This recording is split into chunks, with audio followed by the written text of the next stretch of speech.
Hello, everyone, and welcome back to Director Watch, an Awards Watch podcast that attempts to get inside the mind of cinema's greatest auteurs, explore what drives them, and maybe we go on a few unrelated tangents along the way. I'm Ryan McQuade, the executive editor here at Awards Watch, and joining me as always is my co-host, Jay Ledbetter. Mispronounced names, misunderstandings of European geopolitics. This is our first exploration of European art house cinema. Will it be the end of the podcast? We will see. There's some dangerous potholes we can go down here.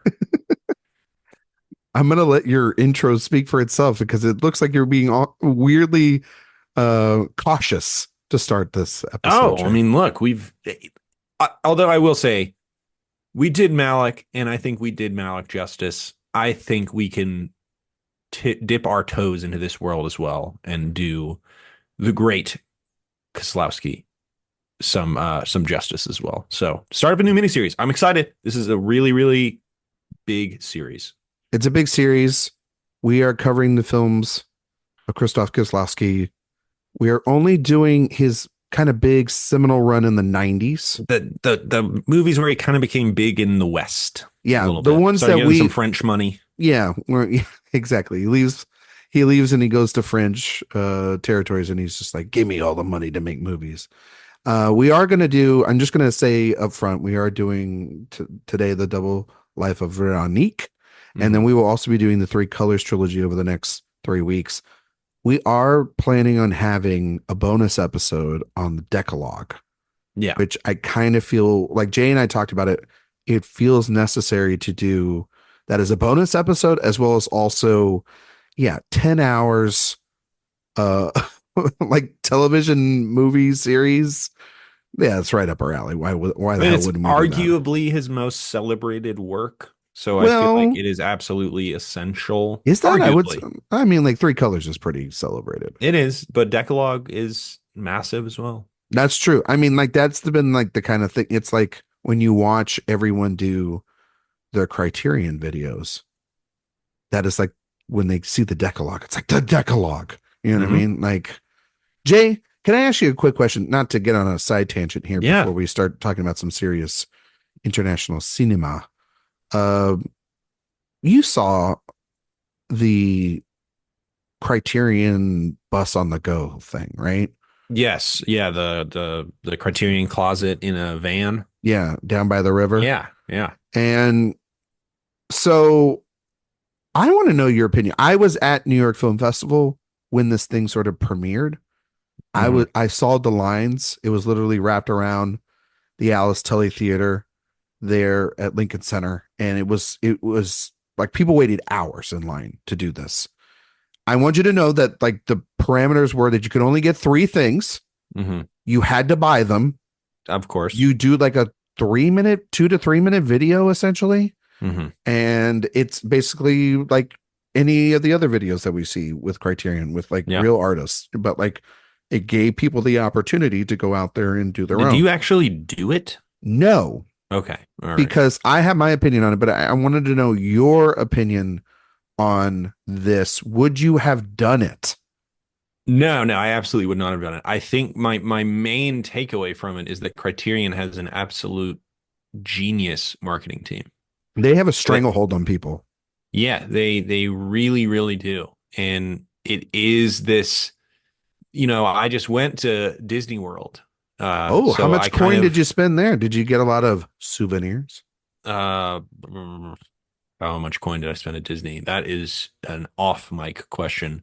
But that's fair. I just came back from festival season. We could compare notes. Yeah, we'll go invoice. We have no money, folks. We have nothing right now. Anyway, but what that to me resembles is sort of a theme park. It's like in the same way that you go on the Star Wars Rise of the Resistance ride and you're pretending to be in the world of Star Wars, you go into the little Criterion Closet van and you're pretending to be some sort of stalwart of the world of cinema, and you're just playing pretend.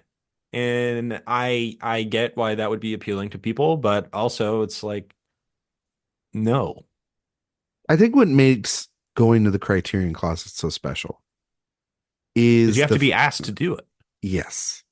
is being asked to do it and having talent, like having some form of a talent. Still waiting for my invite. And yeah, well, yeah, that's very fair. But also, like being asked or being, to make a video, whatever, most people have either contributed some way or another to maybe those, to the creation of those discs, like writing essays or contributing behind the scenes to, restoration projects or whatever, or Q&Aing different screenings of those restorations in New York, or just actually being the talent that created it, or being other talent that's in the area of New York to go and do it. And I think that that's what everybody loves.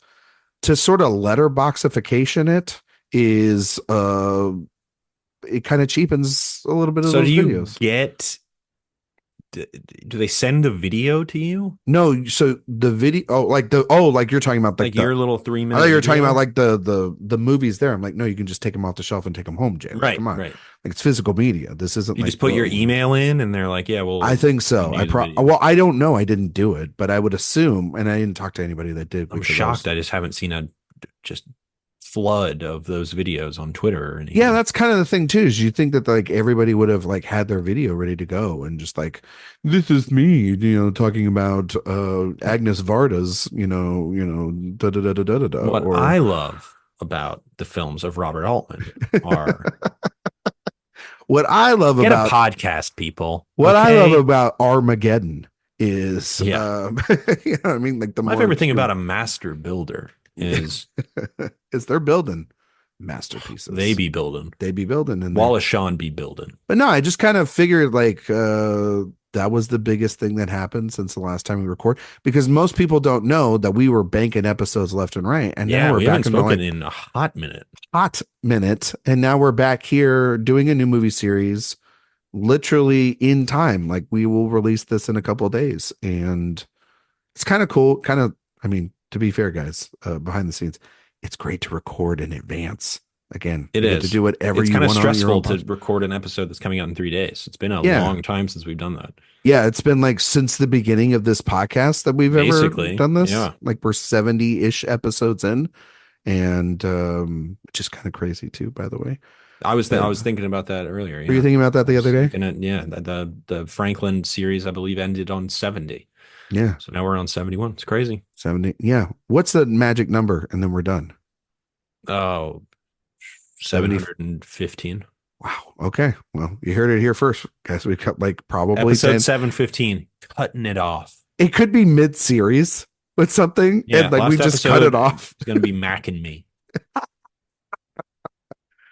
No.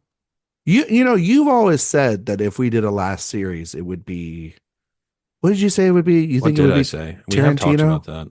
Oh yeah, Tarantino to complete the loop.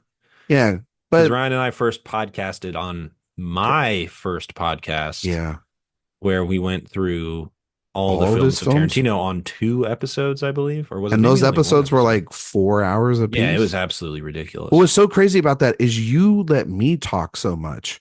And you didn't do so much talking at the time. Imagine that happening. And then, imagine, listener, Ryan dominating a conversation. Can you even? Yeah, because you don't dominate conversations, dude. I only dominate conversations when I have a lot to say. And Ryan, I don't often have a lot to say. No, yeah. I've been riding your coattails for years. I've been carrying your fucking back all these years. Right. And now now I'm doing it again on another platform. I'm good for is getting us off track. I mean, that's not true, but also like that's exactly true, but in the best way. Like I miss doing this. I miss doing this show over the last couple weeks. I have too, man. It's been a hot minute. What was your favorite part of Disney, real quick? Well, we went to the theme park and on a cruise.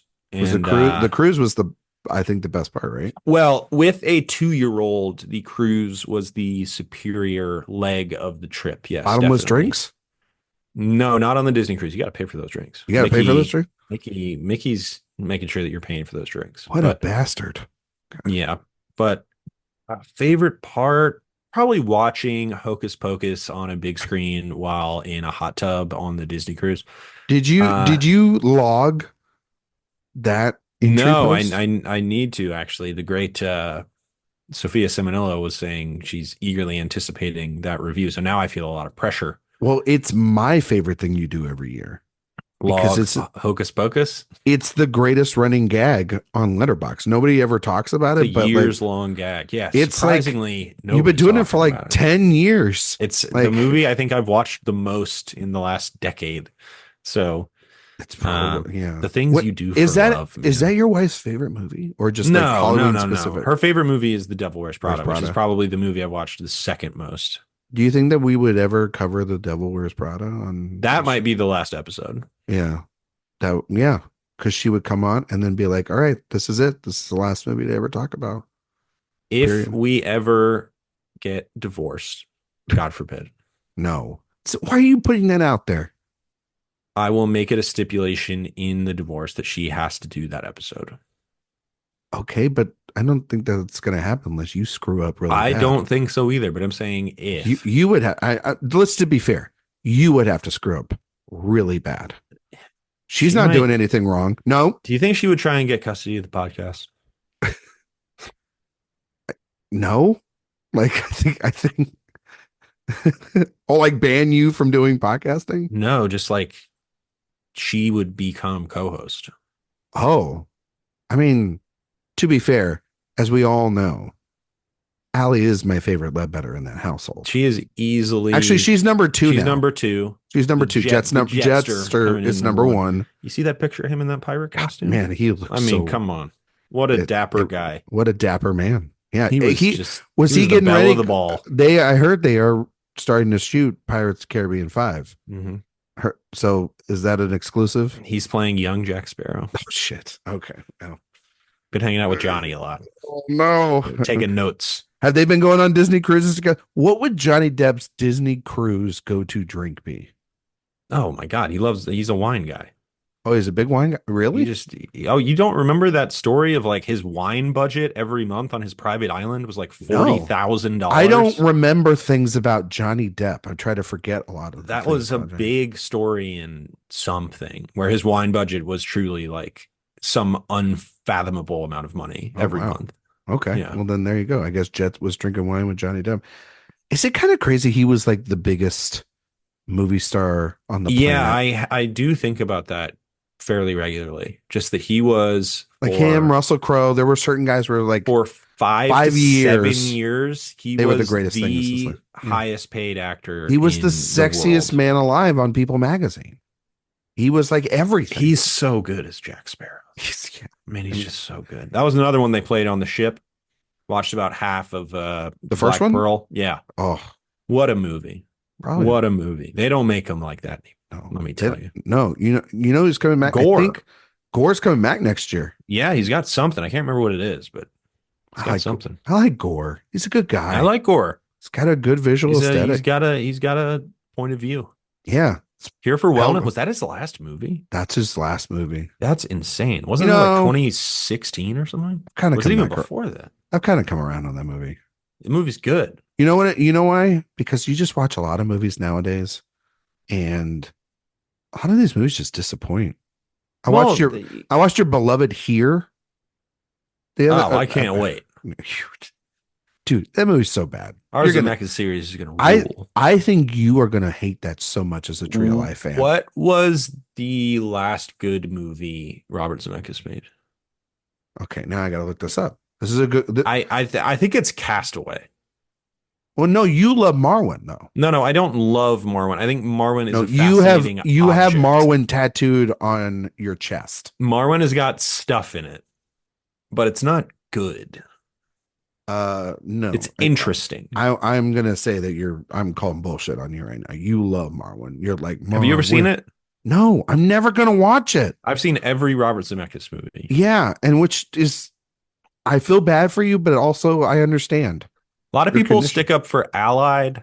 I didn't think that. I don't a like lot of people Allied. really like Flight, which I do not. So like. let's go backwards. Okay, let's do it. Here, not good. Yes. I haven't seen it, but and you know it. I'm sure. You know damn well that's a bad. I'm movie. gonna love it. It's gonna be number one of the year for me. This bit's got to stop. Pinocchio, absolutely terrible. Not. The Witches, absolutely terrible. You think Marwin's interesting? I've never seen Marwin's it. interesting. I'm going to side table it. Yep. Okay. Allied, no. Allied, mediocre. Has the parts, just not the execution. Agreed. Yeah. On Okay. paper, good. In The, practice, not the that walk? good. No. No. No. Oh, oui. Wait, wait. No. Flight? I do not like Flight. A lot of people like Flight. I don't. The plane sequence is spectacular. Hmm. I think everything outside of that is so unbelievably on the nose True. that I don't like it. Denzel's still good. He's great. Yeah. He's Denzel. He's Denzel Washington. Yep. A Christmas Carol? No. His worst movie, in my opinion. Worse than Pinocchio? I think so. Okay. I think A Christmas Carol is such an eyesore. I hate that watching that movie. Okay. I haven't seen it in a long time. What's before that? Beowulf? Beowulf? 2007. Not almost interesting, but just kind of ends up just- being nothing. Yeah. It's probably the best of that sort of mocap. Tech obsessed mocap yeah, era for him. yeah, Yeah. it's probably the best I think one. I agree with that. It's just still gobbledygook. And of course, the Polar Express. The Dead Eyes. Oh my He has the God. double bill of Castaway and What Lies Beneath in 2000. I think that's Castaway is legit really good. What Lies Beneath is interesting. it should be better, I feel like. I think it's good. Like, I think What Lies Beneath is good. I think Castaway is great. And then what's before that? Contact? Contact. Gumpy. You're a Gump guy. I fucking hate Gump. And You're a Gump guy. Here in Gump share so much DNA. It's ridiculous. Death Becomes Her. Good movie. Good movie. Back to the Future 3, Back to the Future 2. Fine. Yeah. I mean, now you're back when he was slinging out bangers. Roger Rabbit is one of my favorite movies. Probably his best movie. Back to the Future. I'm not like a massive Back to the Future guy, but it's undeniably effective. Yeah, like I get it. Like, I'm not going to put it on a lot, but I get it. Remains of the Stone, banger. Used Cars, banger. Used Cars is good. Yeah, banger. And I Want to Hold Your Hand, which is a good. Yeah, that's a good movie. All right, we should stop. Robert Zemeckis series. There you go. You know what? We'll just wrap this one up here tonight. No, we're here to talk about the Double Life of Veronique for our Kieślowski series. That's what we're here to talk about. So we should stop fucking around and get to it. Jay, what do you know about Kieślowski? What do you know about his films? Have you seen? You haven't. Are these blind spots for you? All new. Never seen a one. I like any this. of his films. Well, no, I like this. This is exciting. Honestly, folks, this is the purpose of the series. We've talked about. Sometimes it's for us. Sometimes we need, and you know this. We need a challenge of discovering some things. Now, for myself, these aren't discoveries. You've seen this one before too? Yes. I've seen this run. This is big moments for me because this is college era Ryan, this series. This is pretentious Ryan. This is when Ryan became pretentious. The dawn folks. of pretentious Ryan. Yeah, this is when I fell in love with Spike. This is when I saw McKay Miss Miller. This is when I watched these movies all in class. Like, I watched a director's series. Like, I literally took a director's course in school. And this was the Three Colors trilogy was part of that. And I watched the Double Life of Veronique to prepare for that. I did not get to Blind Chance. I did not get to see that one, nor did I get to catch up with it this go around. But Jay, did you do some research before all this? Did you watch some movies or some shorts beforehand? What do you think of this guy? What are you most intrigued about? Lay it on me, big guy. Yeah, I mean, I am ashamed. I'm not going to be getting through his whole filmography, surely, to this point. I haven't even seen the Decalogue yet, which we'll hopefully do an episode on. We will. This is the first of his films that we announced that we will do it. I know. So we've announced that that would not be the first time I think we've announced something and didn't follow through on it. But maybe May, I December? think we said it. I'm pretty sure we said we were going to do a May, December episode.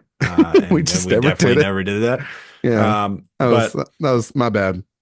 We'll put it on both of our shoulders, but haven't been able to put in the work that I normally do for this series so far. I do have a book that I'm reading on Kieślowski, but this is the first film that I've been able to watch. I'm definitely going to go back and watch several, but it is a very busy time of year. And as I just said, I've been in Disney World.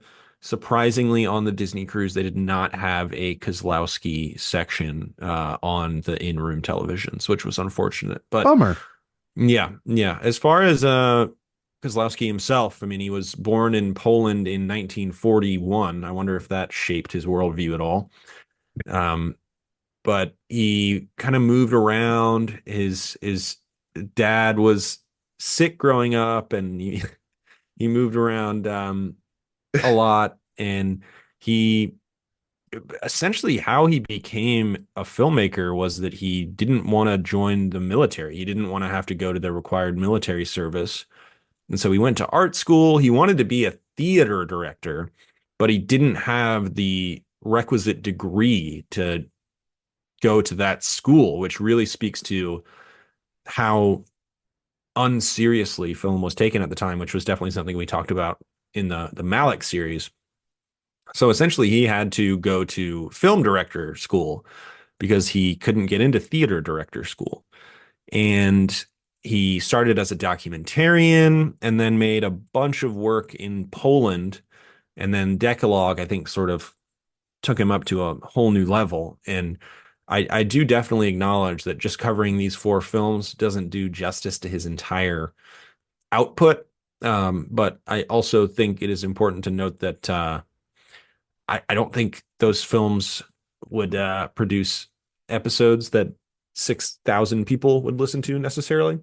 Um, so I Oh, definitely will go that's a back real low number and for our millions yeah, that listen to every that's year. true. I meant 6 million. Sorry, Yeah, I thank left you. off the other comma. Yeah, Um, couple commas. Yeah, 600 million. yeah, we rival Rogan, baby. That's All sick. right. When's he getting on the pod? I Get him on don't, the don't, pod. don't. Okay, don't Uh, sidetrack. Back. no, but he made a bunch of work in Poland, and then eventually Decalogue sort of took him up to a new level of acclaim. And then he started making these films with some French money, starting with this film, the Double Life of Veronique, which was so acclaimed. You know, these four films that we will cover, which are his four final films while he was alive, and also the four films made with more kind of Western European money. They are his most acclaimed films and what he is really remembered for, along with the Decalogue, I would argue. But um, he died at only 54 years old, so he sort of went out on top in a certain way, and it's unfortunate in one regard, and but also we're stoked to have what we got from him. He died following a heart attack, and he has kind of become kind of a pillar of European cinema. And I'm really excited to dig into his filmography. I mean, again, this is all discovery for me. And if this film is any indication, I'm gonna really dig it. So Yeah. I'm stoked. British Film Institute, the Sight and Sound list back in 2002, they listed him number 2 on the top 10 directors of modern times. Wow. And total film in Who's number 2007. one? Charlie Chaplin? Well, modern times. That's very funny, Jay. You're welcome. I mean, just give me if you want to banter now since you That want was an pretty answer to good. that. That was pretty good. Oh, I know who it is. It's this little guy named Martin Scorsese. Oh, Scorsese. Number 3, Wong Kar-wai. This movie reminded me of the films of Wong Wong Kar-wai. Kar-wai. Yes. Yeah. 4, Abbas Kiarostami. 5 was Michael Mann. 6 is David Lynch. Michael Mann, that high. Wow. Yeah, over David Lynch. Europeans love Michael Mann. Yeah. 7, Pedro Almodovar. Mm-hmm. 8, Francis Ford Coppola. 9 was a tie. I think Mark Bergman and Spike Lee. Bergman still considered modern. Yeah, weird. I wouldn't consider Bergman modern. Like, what would I you don't know say what the would definition is.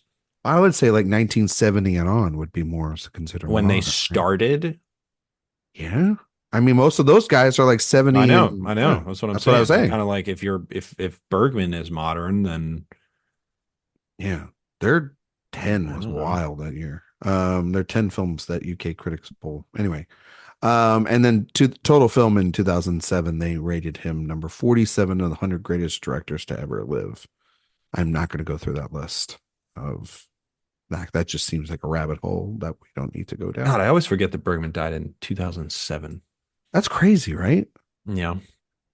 You know? But his last kind of canonical movie was what? Like in the 70s? Yeah. So Fritz Lang was at 48. Okay. Kieślowski is at 47. You want to guess who was at 46? I Modern, mean, very modern director. Had a movie, very modern had a director. movie nominated for Best Picture last year. Last year. Come on, Oscar expert. Oh Let's go. my God. Was it one of the real contenders or was it like an also ran? No, I mean, this was a contender, and I think you really liked it. I think most people liked this movie. Most people liked this movie. It did. Honestly, I'm blanking. Okay. It was The Holdovers. Oh, Alexander Payne Alexander Payne is at rated just above 46. Kozlowski. It's pretty offensive. I gotta say that's He's made pretty. some good movies. I mean, that's very, yeah. One was Hitchcock, two Scorsese, Spielberg, Hawks, or Coppola, Orson Welles, Bergman, Kubrick. Hawks. People have really just Number really come nine was around on Peter Hawks. Jackson. Ugh. Petey Jack. And number 10 was David Fincher. Wow. Number 11, Kurosawa. Fuck off. Like Kurosawa couldn't quite crack the 10. 10 because Darn, he had to make room for Petey Jackson. for Pete Jackson, the guy who made the Lovely Bones at this time. Like, He sure did. He sure did. And those bones, Jay, Haven't seen it. they were lovely. I gotta check it out. Yeah. Tucci. Yeah. His only Oscar nomination, you know that? Keep that in your back. Good for the Oscar. I love the Oscars. Keep it on that back pocket for yourself, I love buddy. Anyway, no, I think this guy, like, it was actually a really good person, to bring up and go down this list. It was a lot like Wong Kar-wai in terms of just someone that has a visual aesthetic, Jay, in his set of the world, his place in the world, has a voice. Like, that was the thing about watching those films in college, was being able to see a lot of the modern influences from his works in the 90s, late 80s, early 90s, like really see that sort of stretched out across then later, films that would make it into the 2000s and stuff. It really influential. This evokes so many. Yeah, like I thought about so many other movies while I was watching this. Exactly. And Mulholland Drive. Yeah, I was just thinking about Phoenix. Yeah, I was thinking about Petzel a lot. Transit. And and his filmography, and just how a lot of what I love about Petzel's work is that it's almost like picking up the baton that was left by Kieślowski a lot. These are the very thought-provoking character study pieces. And that's why I think, like, and you know what, the thing about watching these movies that I think you'll find is that, like, they surprisingly sneak up on you sort of emotionally and what it's trying to say, and the complexity may not seem all there. They're very sort of simple stories that kind of branch out because of mood and feeling, and lighting is such a key part in these movies. Color, and just, and that's the other thing too, is like around this time is when Almodovar comes out as well. And Wong Kar-wai is, we've talked about his films before, offline and in other series as well, where these early 90s are just so important for, I think, a lot of modern cinema, and it introduces a lot of the international cinema that I think we've come to love. But then we talked about in the past too, like, Spike's rise as well as also Soderbergh's rise. And a movie like this, I was watching and I was thinking, like, God damn, Soderbergh must have watched this movie in terms of it stolen from things as well. And, the way that the movie is. Oh, that reminds me of Mexico.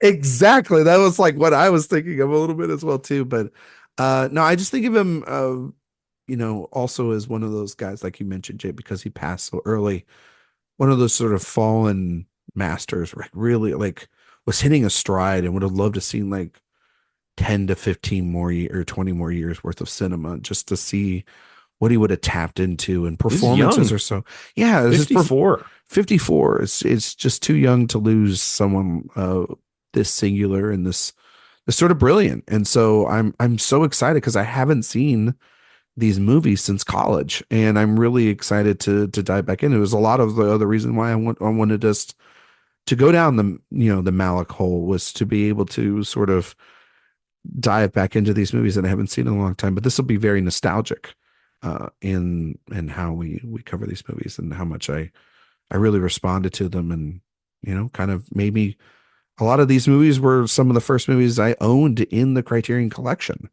because I wanted to own them and I wanted to explore them. And then that owning and exploring became an obsession that is on 3 bookshelves in my house. So, and they're not small bookshelves, folks. I don't need to do a Criterion video because I have the entire That is collection. true. Jay knows this, though I've been doing really well at knocking those things out left and right. And these series like this help. I have been abstaining from Criterion sales for several rounds now, which I'm Same, very proud of. same. Well, I had a buddy of mine, you know this. I had a buddy of mine who essentially gave up his collection. He bequeathed He unto bequeathed you. and a bounty, a glorious bounty. And I got some of that bounty as well. You did, yes. And so did I Sophia. A did. bunch of other people, a bunch of people. Like he went to everywhere. And I saw him in New York, actually. He's doing great. Because when I told my wife and I brought the boxes to the house of all these movies, she was like, is he dying? But like, no, he was just, he was just getting rid of things. He didn't want them anymore. And I saw him in New York, and I told him about all the places, all the different locations that these movies are at. And he got a little misty eyed. So shout out to Jacob. Wow. Shout out Jacob. My Get him buddy. on the pod. We got to get him on the, no, honestly, we should get him on the pod. He knows his shit. So down the road, Jacob's probably going to be on the show. Anyway, so the Double Life of Veronique. Jay, Yeah, first time watch for you. it was. What did you think of this movie? I loved it. Honestly, I feel like I really have only scratched the surface after one watch, which is a really cool feeling that I maybe haven't had in a while. Didn't quite get it in, Godzilla v Kong. Wait, But wait, Godzilla X Kong, is that what it was called? what? Godzilla vs. Kong? No, the new one. I was just trying to make a joke about how new movies are stupid. Uh, Well, isn't that like Godzilla versus Kong, the New World or something like that? it's like Godzilla X Kong. Godzilla X Kong, the New Empire. Yeah, Did you see that movie? absolutely. I saw it in the movie theater with my father-in-law. Oh, that was one of those like trash movies that your father-in-law Yeah, wanted that's to go where to. I see trash. Although honestly, I like trash in general. I but know you. Hey, that's not really my kind of trash, though. hey. To be fair, know? you know that I have a soft spot for some trash as well. But like, even I just didn't like the first Godzilla Kong, and like, I didn't want to watch the No, next it's one. I think that It's very a no, Max I like experience. the Kong Skull Island movie. Oh That yeah, movie's that's kind of good. fun. It's Yeah, kind of dark too. Yeah, yeah, it's kind of horror-y. yeah. It's Anyway, what? It's Double what? Life of Veronique. Horror-y? Horror-y? Horror-y. Horror-y. Okay. Yes. It's got horror Uh, elements, is what you're saying. it has elements of extreme Horror. horror. There we go. Double Life of Veronique.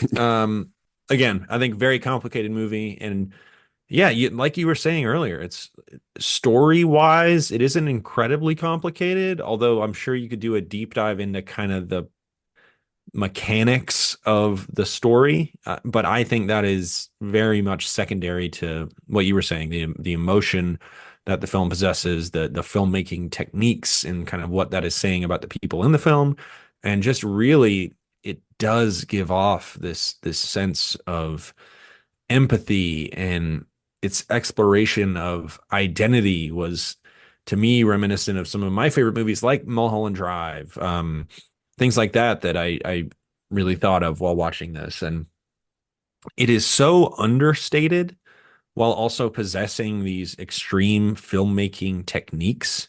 Again, that use of color is so defined and so extreme, that I just found it so incredibly evocative. And I think the camera in this film is kind of like a character in and of itself, where at times you feel like the way that it's tilting or moving or floating is kind of like passing judgment on what is going on in the story. And I absolutely loved that. It's so engrossing. It really wraps you up as you're watching it, and then goes in directions that are completely unexpected. This story within a story about how really what ends up happening in the film is that it ends up being this weird social experiment that's trying to justify the existence of one person's art, and then how there's something weirdly romantic about that idea, and these people who are so desperate for love and a sense of identity that they're willing to put up with these weird manipulations. And again, just a very like psychologically complex piece of storytelling and bold, brash filmmaking. It really is kind of everything that I love about film. And I do feel like I've only scratched the surface of it, which is such an incredible feeling to watch a film that is so impactful on first watch. And also, you just feel like you haven't even started to uncover everything that's underneath. It was such a compelling, exhilarating watch. I loved it. I love it too, buddy. This is like a really beautiful movie. I sounded really broy right there. This is like a really beautiful movie. I loved it too, dude. Like I loved it, It was bro. pretty sick It was film. pretty good. Like she had a double life and everything, bro. Like you ever wish like you had It's a pretty double life? gnar. I Yeah. love it when somebody has two lives, dude. Two lives. Oh, it's better than one, bro. Um, God damn it. I hate myself that we went down that whole rabbit hole there. Anyway, no, I think that this is a really beautiful movie. And I think Jay too, what you were saying about the story, like the story is it's pretty open, I think, too, and pretty simple too. Like, I mean, it's about connection, right? Like these are movies.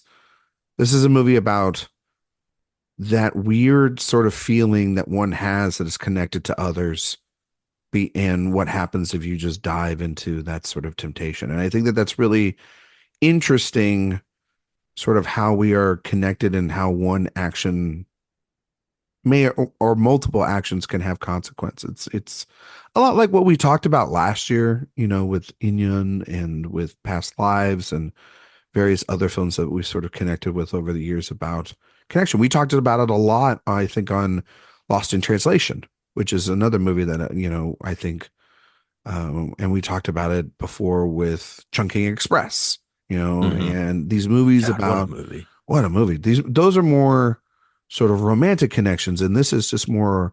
It's almost weirdly felt like a ghost story It at times. yeah, it kind of there is something supernatural about what's Yeah, going on in this movie. yeah. I was thinking of a lot of like Olivier Assayas. I was thinking a lot of Sure.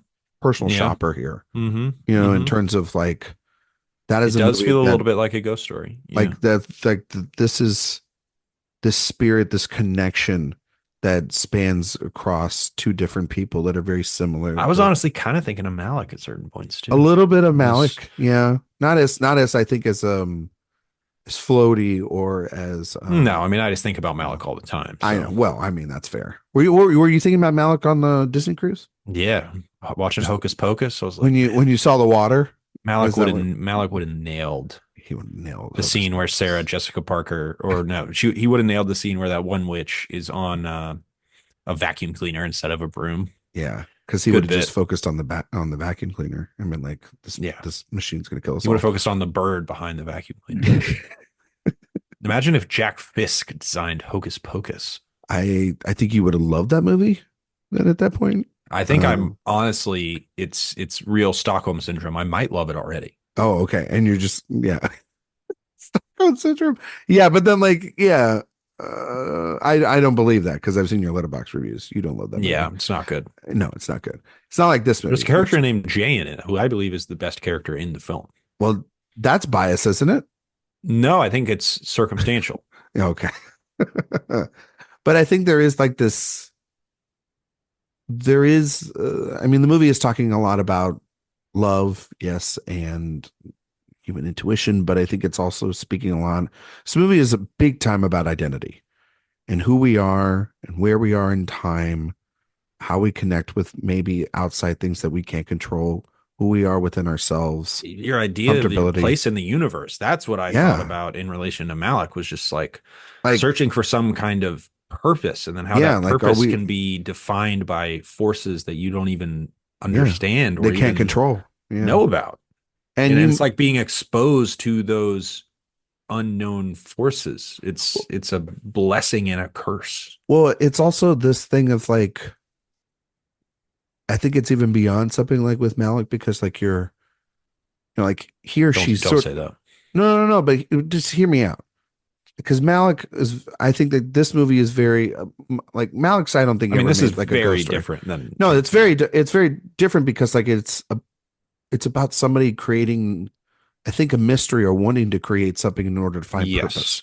It reminded me a lot of the premise. Jay, I don't know if you know the new premise for Cronenberg's new film, The Shrouds, where David Cronenberg lost his wife, and that movie is all about a man losing his wife, and then essentially because he doesn't believe in God, that there must be some sort of conspiracy out there, and it becomes a conspiracy theory movie about the death of the person you love. Because how could anything in the world take away, if there is no God, how can then the world take Mm. away the thing that you love the most, right? It has to be some sort of conspiracy. And this, it was like that is taken to a very heightened level. It's like The This, Fugitive. yeah, it kind of feels like I haven't seen David the film. Cronenberg's The It's The Fugitive. Fugitive. I kind of want to see that now. But anyway, this is very much like generational sort of wandering through life and trying to find purpose. And both of these women, they sort of have gifts. They have they're up and coming. They're young, and yet one is really fascinated by this mystery or this emotional bond through language and geography and through romantic relationships and things of that nature. And it almost feels like, for me, it feels as if she is pushing away solving issues within her own life to sort of then project on this mystery that she's chasing Mhm. rather. And I think that that's really fascinating. I think the movie's beautiful. I think the performances are great, but I really just think that there's this sort of haunting feeling Mm. about not necessarily like growing up, but essentially like facing the realities of adulthood that I think I found in here, that I thought that was really different than when I saw it when I was in college. You know what I mean? Like Oh, for sure. this is again another one of those when you just jump off and you're watching something from when you're a younger viewer to when you're more informed and lived in as a viewer. So I think the movie's quite beautiful. Yeah, I mean it absolutely is. It's kind of about a wayward soul who is trying to find some reason that she feels hollow in some way. She Yeah. says, I feel like I have this connection to something that I can't even explain. And then later she says, I feel like I've lost something, even though that isn't really the case. It's similar to when I lost my mother, but there's nothing in the physical world around me that would imply that that is true. And that is a powerful idea. This idea of some sort of greater purpose or greater sense of existence or connectivity that you have with this world that you have never seen before. And then it does feel like at the end of the film that there is this true push coming from Veronica on Veronique in an effort to literally save her life. And that is kind of woven into this idea with the repeated song that we have throughout the story and this great kind of scavenger hunt that Veronique is eventually put on. And the performances, I think, are really fantastic across the board. Um, it it is so fascinating watching this film and just seeing the different sensibility that exists in European filmmaking, right? I mean, even Terrence Malick, I think, has a sensibility quasi similar to what we see in this film, But I think Terrence Malick is one of the most American filmmakers we have, even though he is very much influenced by European philosophy and things of that nature. But he's very much commenting on American ideas and kind of American perspective on transcendental ideas. And here we have these transcendental ideas that honestly I don't fully understand the context of because I don't understand the history of European geopolitics. Again, like I said earlier, um, he was born in Kozlowski was born in Poland in 1941 in Warsaw. So clearly he had some stuff that he had to sort through over the course of his childhood and into his adulthood. But I think you kind of understand that idea of displacement in this idea of conflict that existed in the 40s and 50s and kind of the shadow of World War II looming over an entire continent. I think you get that in this film where there is this connectivity between all of these countries in Europe that are so close together and share these experiences, even though they are technically their own individual entities. I think that is very much felt. But as much as anything, the form of this film is so exciting. It is really exciting to watch this story that is pretty slow and is pretty bare, but it is so energetic in its desire to upend expectation. And that's one of the things I love most about it. I think also that too, just I agree with everything you just said, Jay. But I also think too, if you wanted to even just take it on a smaller level to the sort of just about these two characters, about, where Veronique is at and her life, losing her mother, sort of stuck in this sort of similar place aimlessly. Her father, she goes and takes and care of and everything. And then there's sort of just the dream or this weird connection that you might have with someone that looks just similar like you, but is living, a couple thousand miles away, and they are living the life that you kind of want. And so you sort of chase after it through a mystery or through clues or through the sort of premise, or you start even having a romantic relationship with a guy that is interconnected with you in terms of A that. puppeteer. A puppeteer, man. And but then you start, like, by the end of the film, realize that, like, is the journey, is this chase, is this mystery, is everything that you wanted, is this what you want? You know what I mean? Like, you know what I'm saying, Jay? Like, is the simple life that you had, this sort of connection, is it actually with this thing, with this other person, or is it like at the end where she's puts her hand on this tree? And A wild ending. I felt, I don't know how you felt, but I felt like that is back to the earth, but then back to sort of connection with her mother, and then connection obviously with her father as he sort of realizes her presence.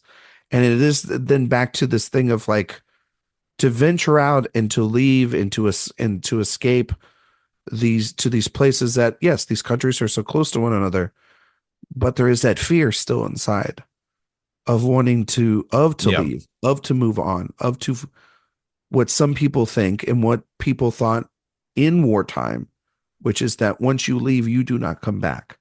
And then the only thing you have is connection, spiritual connection. Yeah. And at that point. And so it is really interesting that, like, the movie kind of ends on, like, this young girl, she gets what she wants, and it's not like that she's dissatisfied with what she got, but she is left still to contemplate, does she want to continue to have that connection beyond, and those feelings, those human feelings beyond where you are from, or is the connection enough with the bonds that they have enough to survive? And I think it's really sad, but I think it's really profound and beautiful just on that little level. And yeah, it's a weird thing. Put her hand on a fucking tree, and then, like, her dad's like feeling the force or whatever. Yeah, You know what it's I mean? it's almost And like she but is. it's more beautiful and complex, I think, than that. Oh yeah, yeah, very much so. It's almost like her ability or her knowledge that she has this inherent connection to another person in the world is sort of like unlocked this connection that she has with everyone in the world, or at least the people that she loves in the world. Yeah. It's kind of like it's almost like when Amy Adams discovers the like alien language, and then all of a sudden she can like travel through time, where it's like she unlocked something that was previously thought to be unfathomable. Yeah. That was kind of a similar sensation I had in that moment. But it is incredibly profound, and it is about the way that we relate to each other and the ways that we try to sort of justify our own existences, and that day-to-day grind of just being like, I don't know if this is what I'm supposed to be doing. And then what this film poses is maybe what you are doing is going to be your ultimate downfall. And what if you had something pushing you to live your best life and discover what it is that you truly care about? And Yeah. that is, I think, largely what this film is about. But there also is this cynical edge to it where, in order to get to that point, your doppelganger has to die and then basically work with you, like you were saying, as sort of this ghost.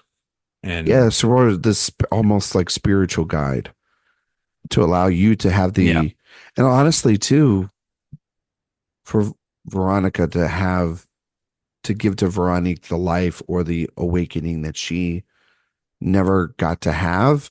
And then it becomes a warning at times rather than it being just a handbook to, hey, come to Paris and fuck around and, do all this stuff. Like it's cautionary. It's very cautionary, that even through love and all this, like, be careful. These big cities can, even with talent, even with passion, even with curiosity. I was thinking, Jay, I was like, these big places can eat you up and just destroy you in a lot of way. mm-hmm. So like there is that, I think, attached to it as well. It's like, come here with your curiosity, but don't put your guard down, because at any point this place is going to eat you alive. It's very much what most coming of age films talk about, but it does it in such a different way than most sort of films like it would do it. You know what I mean? And her sort of awakening with the puppeting sequence in the middle of the film, and that sort of unlocks that curiosity to the point where it's like, I must see this in action. That sequence in the movie is the just gorgeous. Yeah. the marionette sequence. Yeah, the marionette sequence. Yeah, yeah, it really is. I mean, that obviously brought to mind Being John Malkovich for me. Yeah. Another one I was like, oh, Spike Jonze. Must have Yeah, watched this yeah, film. it does. It does. This really did remind me of so many other films that I really, really love, and that only made me love this particular Yeah. Which movie could even more. because that could hurt it sometimes, can it? Like, right, when you just see your too many influences from the past. Yeah, it it definitely can. It is. It does have the advantage, obviously, of coming before those movies. Does that then hurt for you? And actually, this is just this is a question I have to, like, I've always wanted to ask you. Does, when we do these series and we go back and we find the nuggets that have been planted, in other films, or this is the influential film, then you go and see the other films that we've just talked about a ton of them here that we felt and pulled from. Do those movies then lesser a little bit? Well, Yeah. there is one very specific instance Yeah, of this I know happening, what you're going to which was say. the Altman PTA Shortcuts shortcut specifically. and I had Magnolia. to I had to fall back in love with Magnolia after watching Yeah. Shortcuts. Which now And you're back in love. did. I Yeah. did. Yeah, I did. But Which I was going to say, if you didn't, the friendship might have been no, ruined. yeah, yeah. When we did the PTA series, I was like, this is like a play on Shortcuts that I think operates at a very different frequency Well, we were singing Amy and has a Man. very different point of view. Yeah, I mean, obviously, we were belting out some Amy Man, but Exactly. um, but that, I mean, that definitely happens though, where it is like, oh, so this movie is just a remake of this other movie. I mean, that Yes. definitely has happened. I'm trying to think of another example, but um, I don't it know. Yeah. I mean, like, it's like when you watch any movie, I guess now, any musical, and you see Singing in the Rain, or you see umbrellas to share board just being slashed all through it, or you see. Well, it's the I think Taran- the it's red, the it's Tar- the it's the Tarantino problem, yeah, it's where the it's Darren. like, Yeah, but his thing is that like he wears his influence. He's unapologetic about putting but his does that make influence it on stuff. better? I don't know if it necessarily makes it better, but it fits within his style. Like I don't But think also he's the thing going about out there. Tarantino's references are that most of them are movies that nobody's ever seen. Exactly. So it's not like he's not like ripping off Citizen Kane every fucking 5 minutes in Right. He's once doing upon like, it's just some weird Kung B Fu movie. Masters Yeah. 5. Yeah, He's that like, no it one had can this one watch. incredible shot in it, absolute junk, but it had this one shot in it that I'll And never I forget. just had to take it. And I'm like, okay, Quentin, like no one's gonna get mad at him for the He's a remixer. He's a yeah, which DJ, he's a DJ, but and he's he's got really good at it. but he's got impeccable dialogue to go along with it. Like that's Yeah. the thing, is like his thing is that he's an impeccable writer that visually he makes up for it in But again, by doing Like that. PTA is very pastiche. Some of the He best very directors is. are very pastiche. I mean, like that's the thing people That's can't another get thing I've over become less precious with about. good with Boogie Nights. Is like Boogie Nights feels exactly like it's a Yes. Well, Scorsese movie, and he and was he ripping literally said it. off Scorsese and Altman and Jonathan Demme Yeah, for his first several movies, and then I think we talked about it. He kind of turns There'll Be with Blood, uh, or no, The yeah, Master I, ish, both of them. yeah. It's hard to kind of pinpoint it exactly. I don't know. I feel like it a little bit in Punch Drunk too. To be fair, like That's kind of the one I was going to point to. I don't remember what I said in the series, but I think we definitively said it was that, but I think we were like pretty close to. I think we were like in that area, like more the Punch Drunk There Will Be Blood than The Master. Like, but like, yeah. Anyway, back to Kieślowski. No, but it is an interesting thing to like think about when we have. I mean, we've done this with so many directors that we've talked about over the years, and just finding their influence and how they I carry. mean, Todd Haynes literally Is Douglas. It's like Douglas Sirk at times. Like, and he did it. I mean, very explicitly and purposefully. Yeah.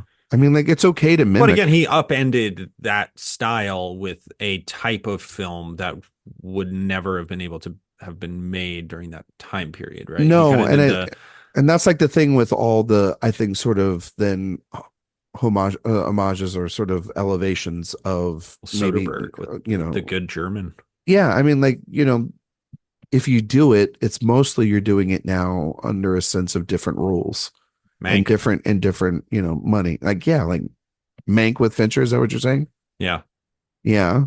I feel like I'm trying to think of like some other ones. This is just good examples of things, but yeah, no, I think I mean like it's what most directors say that we're all just or people say about movies in general. We're all just copying stories. The same. They're like, whoa, there's 7 stories, and everybody's just telling the same ones over and over again. Exactly, and then we're just doing it in. But what you can do ways. Is challenge the form, which is what this movie visually, does very much so. And I think you can challenge it in terms of tone, and in terms of pace, like and in terms of rhythm. It's a very challenging movie. It is.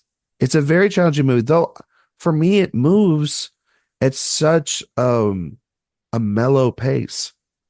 Oh, it's a good it's kind of just lulls you into the mystery. That's why it feels so ghostly too. It is comforting to a certain extent. It's a comforting, weird amalgamation of feelings that this movie does. And I respect the hell out of it because it's weirdly this delicate balance of being soft, but then there is tension there. It's that creepy feeling it's that creepy feeling like she talks about in the film of just being like it's that thing in the back of your mind of like, well, wasn't I supposed to do something today? Yeah. Wasn't I supposed to like go down? Oh, I forgot, right? There was that one thing, That is a good way of describing the sensation that this kind of has is like I feel like there's something just out of arm's reach that I can't quite put my finger on it. You know what I mean? It's kind of got that. I know that sounds like I'm doing a bit, but it extends beyond sort of the knowable day-to-day experiences. Yeah. And so therefore, that's why I think it then moves into being a universal feeling. Yeah. Right? Because it does kind of feel like a dream in a certain way. And it's like you can never fully remember the dreams that you had the night before. Exactly. And you feel, I don't know, I felt like but it still feels so important and impactful. Yeah. And it's so You a just true feel, expression of how you feel in that moment. I mean, yeah. it does feel dreamlike, yeah, which was not something I had really considered before, but it does feel like Oh, it's totally there this though. idea that transcends what can actually happen in the world, but says an incredible amount about you personally and your experiences and how you interpret those experiences. Maybe Tyler Durden was there all along, and really, this is the Fight Club of France. So did you know that there was so we talked about the ending a little bit. Mm-hmm. You know that there was an additional ending. I did know this. Harvey Weinstein, of course. Your guy. Oh, Um excuse me. Oh wait, it's Caviezel and Mel Gibson. That's the line? Sorry. Yeah. Actually, Actually, yes. yes. Okay. Yes, correct. We were literally in a group chat today and Jay made the joke of because I just had a recent interview with Steve McQuade and Jay goes, when am I getting the Mel Gibson interview? And I And forgot that to was put with people who don't really understand stand. the bit. Yeah, so a lot of people were probably like, What the "Ugh, fuck is this guy talking about? this No, I guy's think most weird." people do. I would actually It was with love to interview Mel Gibson. I think that would be a wild interview. If that request comes in, it's all yours, buddy. Hell yeah, man. But would that be for the For his plane movie? junky plane Plane movie. movie? I can't wait for that. It You know looks you're good. reviewing that for the site, right? I Like there's no way you're not. I've already written my review. 5 stars, masterpiece. Anyway, like yeah, Weinstein recut or asked for a requested an edit change, and they added like 4 brief shots, and essentially, I think kind of would ruin this movie. With like it being almost like a it would have been a Miramax film at that point. Like her father would have emerged from the house, she would have ran across the yard, and they embraced. And the final image of the father and daughter embracing is just shot inside the house through a That was window. this like really schmaltzy. It's bullshit. Yeah, Oh, yeah. He always had bad. the ambiguity is kind of that one story of Is this what? Miyazaki's guy sending a sword to Harvey Weinstein is one of the all-time film stories, in my opinion. That Well, is like you, so awesome. I think it was Gangs in New York, and Weinstein had Scorsese really like by the neck, and they were trying to get funding for The Aviator, and everyone was like, "Oh, go back to him," and he was just like, "No, never again." Like that movie, I was put through hell, and should be just be my movie, and I don't think he's ever been like really like fully proud of that one because it was cut so much by Weinstein. That even the movie that we got was, I mean, it's a fine movie, but like but I don't think Marty really got to make the movie he wanted to make there. Have you seen the film The Burning, the slasher movie? Which one? Who directed that? Nobody. Some guy. Okay. Yeah. No, I've never seen it. Why? It's Is sort there of like the a story it's kind there? of one of the first slashers. Okay. It's good. It's good. I think it's better than the Friday the 13th. And I mean, I think it's quite good. Harvey Weinstein, credited writer on that movie. Oh, I see. I I think wouldn't that's know the that. only film maybe a writer on. I don't know. Anyway, that's it. Anyway, yeah, that's it. Is that Harvey your? Weinstein's Wikipedia page, not awesome. Yeah. What were you like updating that like weekly? I'm just scrolling through it right now. The guy did some bad stuff. Yeah, not a good man. I No, mean, not a good guy, I don't think. well, it's funny. It was interesting. Like, shout out to Kevin Jacobson and his podcast. I've been listening to him a lot and I just listened to the 2012 show where they were talking about Jennifer Lawrence, and he was such a big part of the Silver Linings Playbook sort of Oscar push. And she thanked him at I think the Globes and SAG, and didn't thank him at the Oscars. And it's like kind of good for you because like that would have aged terribly if your Oscar speech like has him in it. But like most actors and actresses, they in the 90s and early 2000 and like the 2000s, he was all over the place anyway. But he also And he was was huge. notorious. Tarantino doesn't exist without Harvey Weinstein. Yeah, well, Lawrence Bender too, but yes, obviously Weinstein and that company, they produced a lot of his films. But so would a lot of other directors, and especially I know. a lot of international directors. And he's it's they got their distribution for these movies in the 90s through Miramax. Think about all Miramax. the Oscar injustices that would have been corrected by Harvey Weinstein not Jay, puppeteering. do you think about all the time that wasn't Weinstein responsible for Chicago? Was he responsible for Did he Martin? produce Chicago? Did he executive produce that? I Oh, I thought. don't know. I like Chicago. Yeah, You but you know don't that. like Rob Marshall though. I, who does? Well, I mean, I'm assuming Rob Marshall's family does. I doubt it. You think Do you Rob see The Marshall? Little Mermaid? No, I actually never did. His family saw Scuttlebutt and they were like, How much "Hmm, money did that movie make? uh, I don't think Because it we made make as much as they wanted it to. we make fun of the fuck out of that movie, but it made a crap ton of money. No, for Right? sure. But so did like The Lion King is one of the highest grossing films of all time. It's absolute abject garbage. Oh, are we talking about The live action, the live quote action? unquote live action. Oh, okay. Which yes, and Little by the Mermaid way, made $570 million. and Harvey Weinstein and Bob Weinstein, they did produce Chicago, Mm. executive producer. I mean, I like Chicago. It's a good movie. Yeah, but then you had to deal with Scuttlebutt. Honestly, if Chicago, if not having Scuttlebutt is what happens if we remove Chicago from existence, it's probably worth it. Is it worth it? Scuttlebutt keeps Yeah, me but up it at isn't night. like the I think the alternative probably would have been the pianist. Robert Doyle Marshall Jr. Who's that? Rob Marshall. Oh, okay. I was like, wait, who are we talking about again? Anyway, I think this movie is beautifully shot. Oh, his partner is John DeLuca? Yeah, did you not know that? No, I didn't know that. Well, now you do. Yeah. There you go. Nepo director. Jay, what do you think of the lighting in this movie? The colors of this movie? I mean, it's talking about the Double Life of Veronique. That's what we're here I thought you for. were talking about Little Mermaid. No, I yeah, that's what I want to know about the cinematography of fucking The Little Mermaid. No, we saw a performance of The Little Mermaid on stage on the Disney cruise. I was going to ask, did you see some of these performances? We saw two of them. We saw The Little Mermaid and we saw Aladdin. And it's really interesting on those cruises. We watched The Little Mermaid, and it's a very impressive production. I mean, it's clearly very expensive, very talented people on the stage.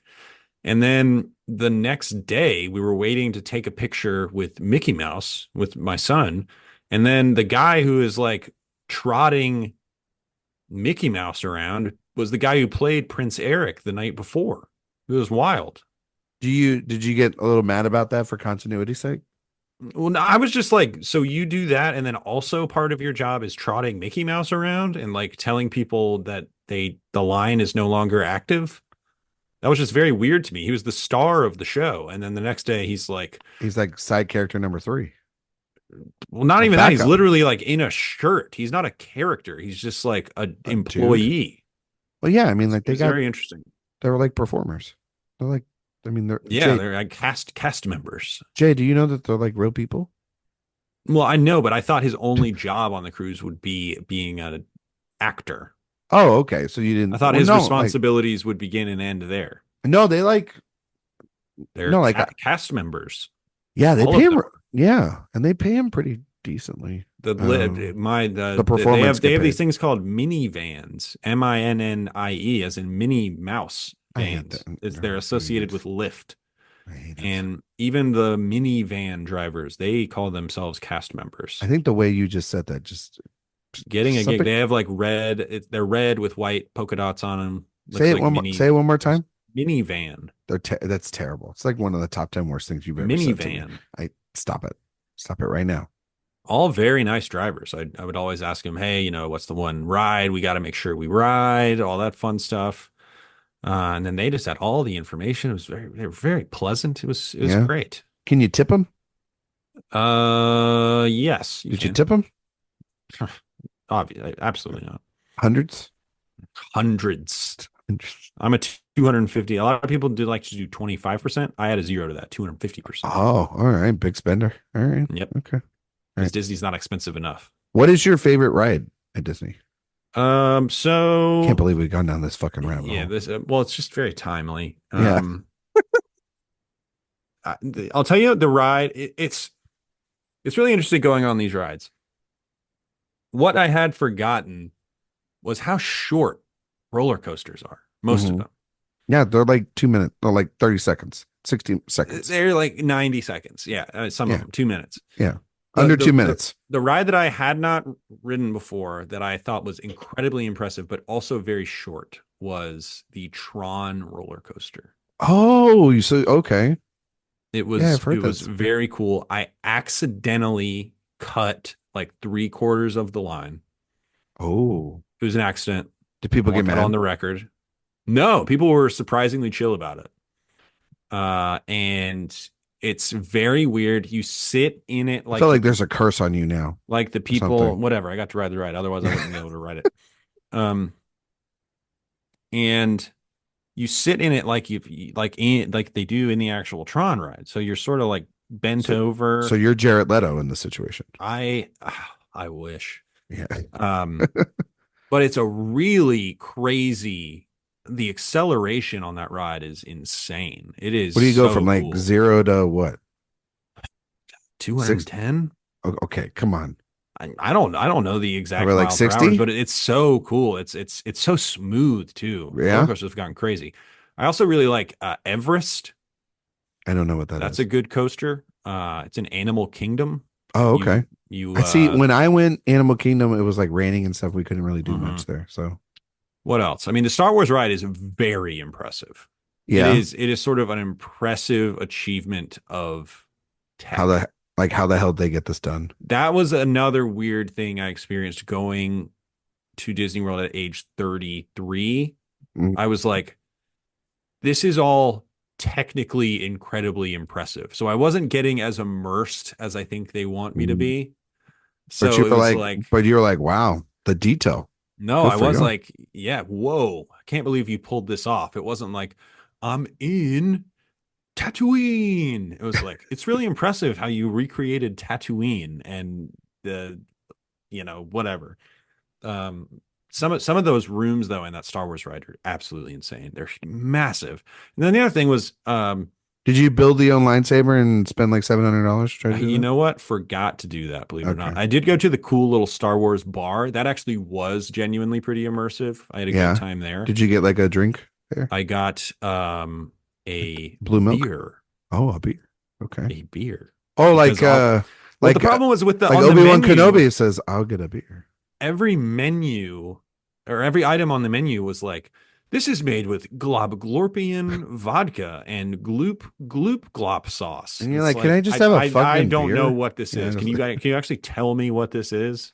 Well, of I course, imagine it's Jay. very sweet. It's from the Galupican I mean, I'll galaxy. give it to him. My wife ordered wine and they put like blue dye in it, so it's like Oh, blue wine. oh, That was cool. fun.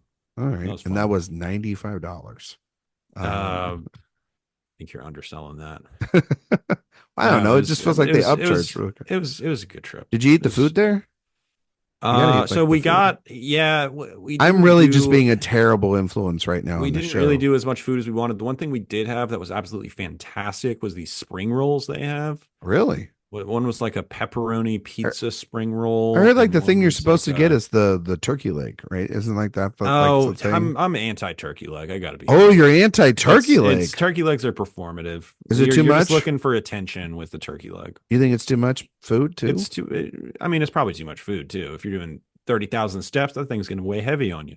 Yeah. Well, no, I mean you're probably gonna I mean, you're going to burn burn it it off, but in off. the moment though, Yeah, you're gonna be it's like, going to weigh oh, you I need to down. go to the Hall of Presidents and take a I'd have to nap. get one of those little scooters. Did you go to the Hall of Presidents? No. Is that Gee, in Epcot? I don't know where that's at. But I can't remember. that's I don't like the know. place where you go take a nap. We did a full day at Hollywood Studios, which I very much enjoyed. What do Got you, to see my beloved Muppet Vision 3D, oh, okay, there you go. Did which you do any of the Harry I Potter stuff? no, we didn't go to Universal. Oh, you didn't go The to Universal? Oh, the Hollywood stand. That's different. Yeah, yeah, yeah. Hollywood Studios Muppet Vision, I will say this. I love Ryan, I love the Muppets. I'm a Muppet. I'm a fiend for the Oh Muppets. boy, are you gonna just the Muppets here? No, this is not going to be a diss at all, but it did not play in the room.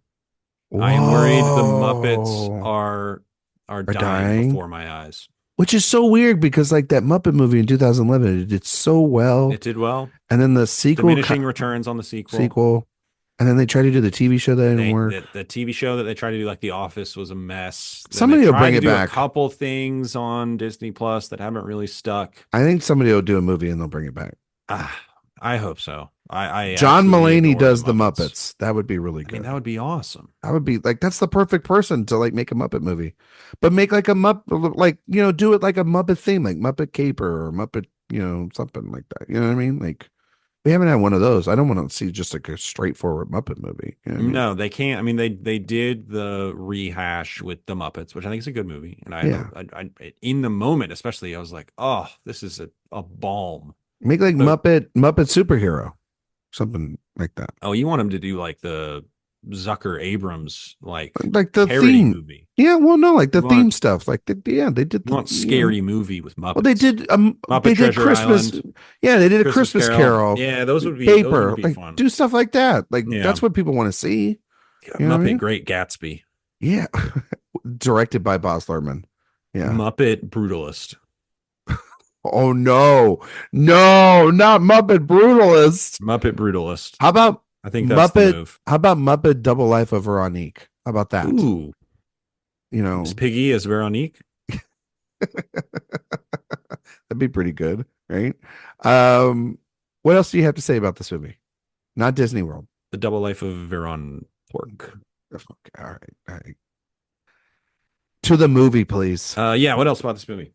I believe that whole conversation started because we wanted to talk about the color. I wanted to talk about like which the will- cinematography and how this movie looked, and you started talking about Global Corp or whatever. Yeah, that was so annoying that the menu was like that. It was very Don't- annoying.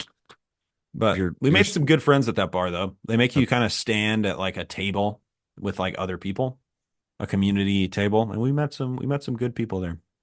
Anyway, Double Life of Veronique. The color I think is so striking.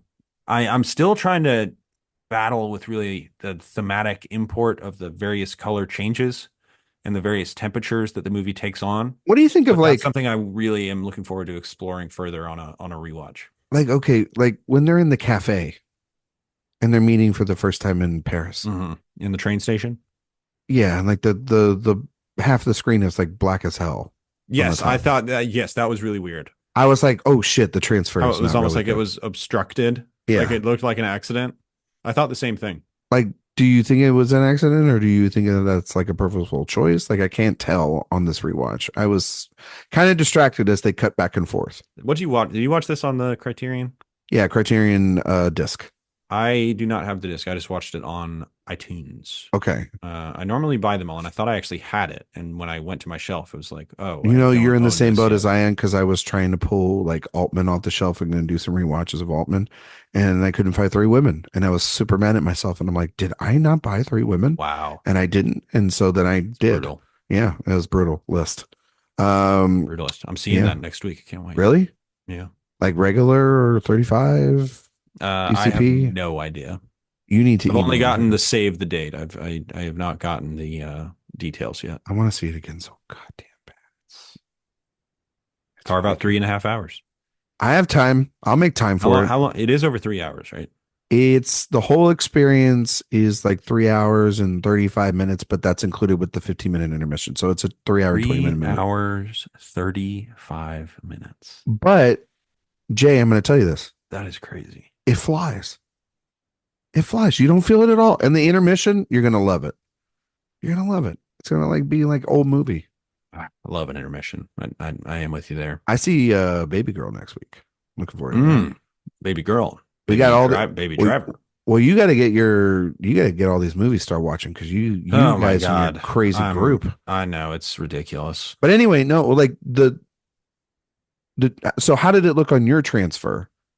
Then No, did I it mean, look- I assume it's a just kind of a slightly more compressed version of what you watched. But in that scene, yeah, there it was because they're like, cutting back to like when the waitress drops off stuff and everything looks Yeah. fine, and then I don't know if maybe that's just I have to assume it was purposeful. I have to just assume can't based off those imagine. cuts.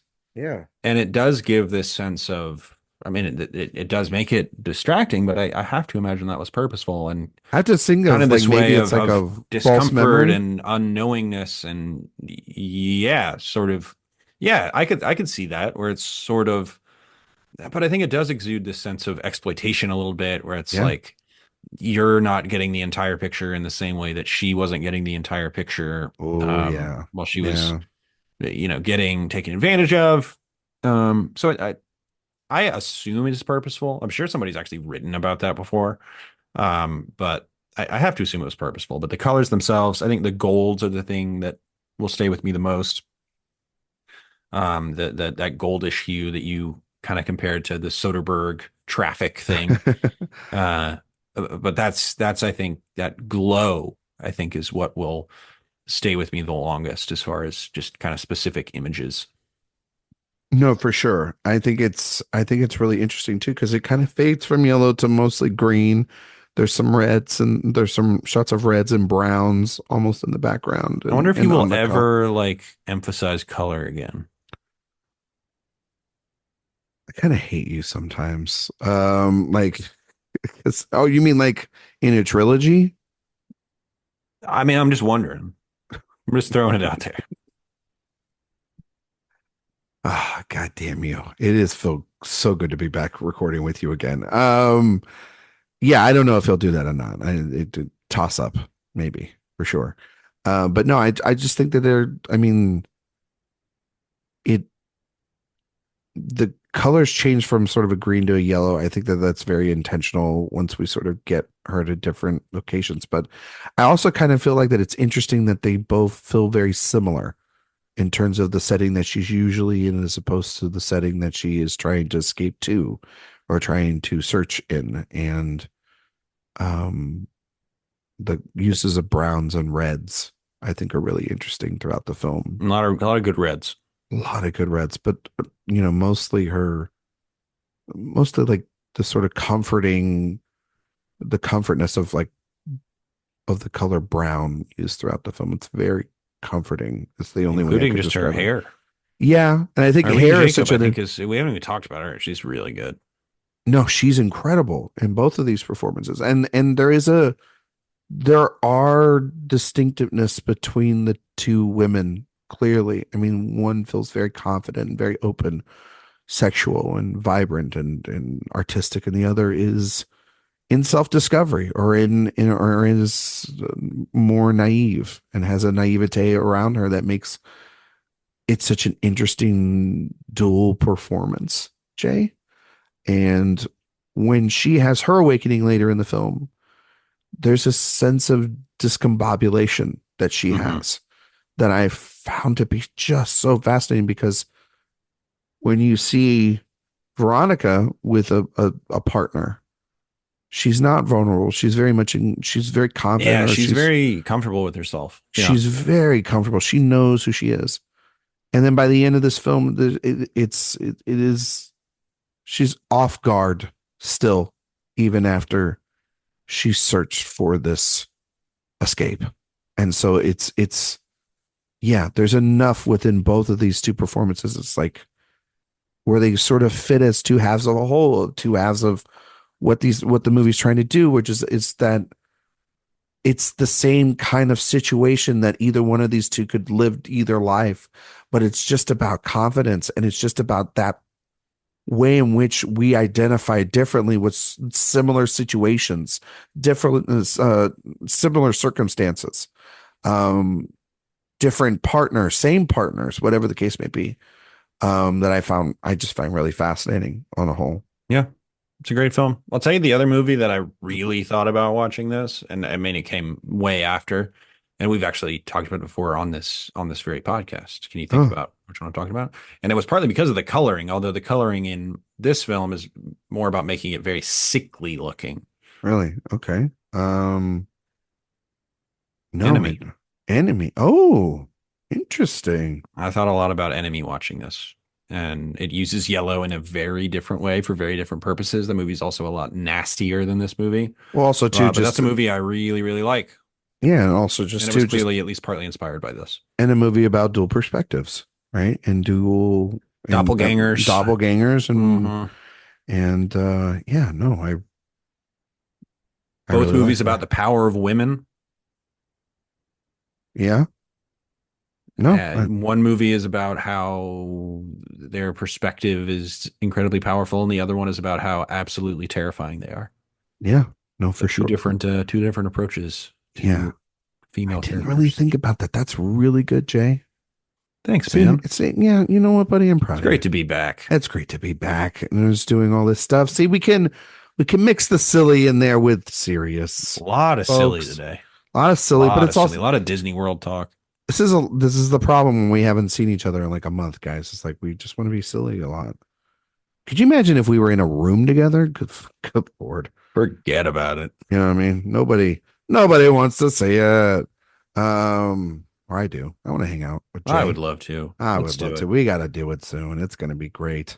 Jay, any final thoughts you have on the Double Life of Veronique Oh before we wrap it man. up? That repeating musical beat, I think that they use over and over again is incredibly effective. Yep. The very European sense of sexuality, I think, is every 2 weeks we are treated to some sort of discourse on sex scenes in movies, and then you watch something like this, and it's like they are can be incredibly effective storytelling tools and can say so much about character and Wait, also Jay, make them Jay, feel like movies for freaking grown-ups. where do you stand on sex and movies? Pro, pro, if it's done well. I mean, geez, come on, let's be Anti? grown-ups. Anti? Pro, pro. Jay's just like not in my movies, not in my America. No, they're so good in this movie. They say No, I so know. much I about I, people. I agree, and I think not to get on a tangent because god damn it if we haven't gone on enough tangents tonight. But I think you're right because like you just see this the the way in which sex is used here is about identity and it is about how where these two women are It at. defines their state of mind. It It defines defines where who they are in their life, lives. their stature, their confidence, Hmm. um, the places and the situations when they live, Yep. right? And how sex is defined differently in sort of Polish And society as also, it would be in French society. You know they're what I mean? Like, composed very interestingly. Like that, some of the really, really close-up shots, I think, are really telling of the her mindsets of both openness. Yeah. characters. And And one yeah, is very it's closed off. Yeah. And like that's the thing. It's like sex scenes or um just any sort of sensual thing put in a movie, it can heighten it because you want to know why, Jay? It's as human as anything in fucking it's movies. something that people think about 6,000 times a day. Yeah, we don't think about like, I Maybe mean, I'm like, just exposing too much about myself, but well, I mean, man was on a cruise for a while. But it was a but Disney it cruise. was a Disney cruise. You couldn't think about it. You were thinking about the staring at out at sea, just like yearning for a movie like this. Daisy Duck. Um, No, enough, enough, enough, Jay. enough. But no, I think that it just becomes insufferable, Jay, as you know, because it's just like we've talked about this.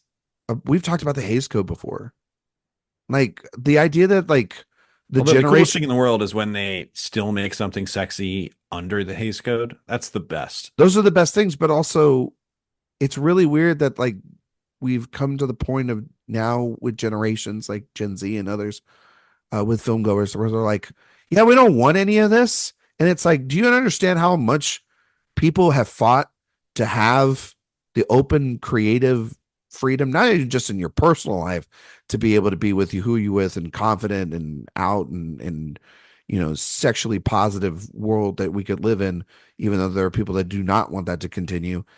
It's then the idea of like in art, it's always been there. It is like, what do you think statues and and museums have in them? And so it's always been there. And yeah, I'm very pro this and I'm very anti Yeah. the assholes that want to I try mean, to it's take very this out of European. movies. Well, it's very European, but it's But also just a just like reminder that the hottest scene in the history of film is what, Ryan? um I don't The I bookstore scene in The Big Sleep. no that's I think about it every day. Shop girl. Oh, Bookshop girl. Ryan, don't say that out loud. You can't say that. She's Jay's dream girl. Oh, man. Is she number one on the most important list? Let's move on. It's Rebecca Ferguson. Oh. Dua Lipa. Oh, Ryan, come on now. I've been sending Jay way too many photos of Dua Lipa that I've been seeing lately. You should probably keep that on the down low. That doesn't need to be public information. No, she was in Austin and doing the music festivals, and I was sending you the photos, and Jay's like, please don't. I'm at work. She's a lovely person. She's a lovely person. She's taken though. And so are you. Oh God, that's right. Yeah. Well, that is until Allie like ends it because you do something stupid with, I guess, Dua Lipa. Thank God she doesn't listen to this podcast. Yeah, she would be. Yeah. Rebecca Ferguson though in that Peaky Blinders movie. Oh, Ryan, come on. I'm sorry. Who's number 4? Who hits the Mount Rushmore? At number 4? Mount Rushmore? Because it's the shop girl. It's Rebecca Ferguson. The shop girl from The Big Sleep, of course. Rebecca Ferguson. Number 1 on the power rankings. Rebecca Ferguson. Dua Lipa. Oh man, now I'm just looking at who's number 4 I watched recently. Is it still Amy Adams? No, sorry, apologies. Sorry, Amy Adams. Yeah, another award she's not going to win. Sorry, Amy. God damn, Amy's catching strays. Oh man, I don't know. I don't know. This probably isn't worth the tangent. It is worth it for me. I'm just. Well, maybe I'll get back to you. Okay. Well, next episode. I'll tell you who recently really climbed up the power rankings. Who? Greta Lee. Greta Lee. Yeah. Oh yeah, big time. That Calvin Klein spread. Look, her and Charles Melton should make a movie together. Those are some. Although I'll tell people. you who's a forever important person. Yeah. Jennifer Connelly, forever and ever, amen. Really? Oh yeah. She was great in you loved her in Maverick. Yes. Oh yeah, big time. Yeah. First thing my brother said to me as we were walking back to the car after seeing Top Gun Maverick. Jennifer Connelly, what a smoke. And that's cancel the podcast. Cancel the podcast. That's what happens when when we talk about controversies in movies and sex in movies. Anyway, to be fair, Jay, you know that like our number 1 most downloaded podcast this year on the AwardsWatch podcast, not the Director Watch podcast, but on iTunes, 500,000 people listened to the Challengers episode because we did like the sexiest movies of all time. So so what I'm saying is out there, people, is y'all want to talk about sex. Y'all just don't want to say it. Oh, people, you know what? Actually, right up there. This one might surprise you. Maybe not though. Renata Reinsva. Really? Well, that's not surprising. That's not surprising. See, you really want me to say it? All right, come on. I'm gonna say this. I'm gonna put it. No, it's not about you. It's not about you. It's about your people. A lot of people, a lot of certain people really love Worst Person in the World. A lot of white people. I love that movie. You don't like that movie? No. I love that movie. That movie is like the basic. You're basic. I never got it. You're basic. Did you see A Different Man? No. No. I heard she's supposed to be really good in that. And jury's still out on that. I gotta catch up. I'm behind on a couple things. You're behind on a lot. No. What were you just like watching movies left and right on the cruise? Yeah, Toy Story, Toy Story 2, Toy Story 3, Hocus Pocus. Wait, you just skipped Toy Story 4? I don't know. That was on in the background while we were getting ready in the morning. It's pretty rude. They had something on the cruise called Funnel Vision. What's that? It's like this giant screen by all the pools. They called it Funnel Vision, and it was basically playing movies all day. Were the pools cool? So very interesting. I think now they're trying to do less pool stuff. Why? because I think pools are a liability. Well, yeah, but I'm also like they're disgusting. Well, that as well. I mean, that's part of the Not liability. going in there. And There's so like it's now just a all that river they had like five river very kid shallow, crap. small pools. Okay. And then there are very specific rules about like if your baby's still in diapers, like no swimmy diapers in the pools. And they have a splash pad for the really little kids, which is where my son was. And you can't really horse around at any of the pools or anything. All I can really do is sit. God damn it. It sounds really like sounds a little lame. It was a good time. I'll Oh, tell okay. you right You had a now. good time. I had a really good time. Do they like okay, so you said that like no bottomless drinks, but you could still get drinks. I mean, the first thing they do when you walk in is offer you a big old package of alcohol. And you said, yes, please. Well, yeah, they're like, if you buy this many drinks, it is like 30% savings. And I was like, I will have that many drinks then, sir. How many drinks were they, Jay? Uh, that was 24. I didn't finish them. But, That's you didn't finish them? well, Shame. I also didn't want to just keep drinking Peronis. So I would kind of venture out and get a cocktail. Oh, okay. What's your go-to cocktail? Um, on a cruise. Well, just in Mm, general. We don't have to do. I'm a fiend for mojitos. Oh, you're a fiend. Oh, you're a fiend for mojitos. I That's was right. putting down some mojitos on the cruise, and Okay. then at dinner, try and maybe a couple of nights get an espresso martini. Oh, you're an Now we're espresso cooking with martini. gas. I love an espresso martini, my friend. Wow. All right. Yeah. See, I've been doing more of a Manhattan lately. Mm. I've been switching away. I think the I mean, I old love a fat. G&T. I love a G&T. Um, Old I've fashions are always great. I've been kind of getting away from the old fashioned. I think people Mm. make bad old fashions, but I think like stronger is the Interesting. Manhattan, and that's where you should really go. Mm. And so I do that, or I've done yeah. G&Ts are always great at parties because they're They're the like best. They're the they're just best. Like simple. if I'm at an event, I'm getting a G&T. Yeah, because they're like just great, and they're honestly, it's not too bad. You're not going to get super messed up on No, them. dark alcohol can get you in trouble. Tell me that, but also I like getting into a little trouble. Who doesn't like getting in a little bit of trouble? You know what I Who mean? doesn't like getting into a little trouble? Trouble. Come on, Jay. You and I get some dark alcohol. We'll get in trouble. Yeah, I feel like we're just in enough trouble alone every single week when we do this podcast. that's true. There So I you probably go. shouldn't do it. Yeah. Probably Well, drink more. water. Oh, well, I don't know. We should do a drunk episode one time. That'd be No, fun. that would be Not good for either one of us, something. probably. Yeah. Anyway, I think this movie's great. I can't wait to tap into the trilogy next week. Jay, Yeah. before we get out of here, we're going to test your award season knowledge based on the film we just reviewed in a segment we like to call It's an Honor to Get Nominated. You're the Oscar expert around here. I am, of course. You're the number one Oscar guru at AwardsWatch. Your admirer. Well, I would say you are the guy to talk to about Oscars. Eric should really just give the site over to you. That's really what we That's should true. really should be saying. Jay,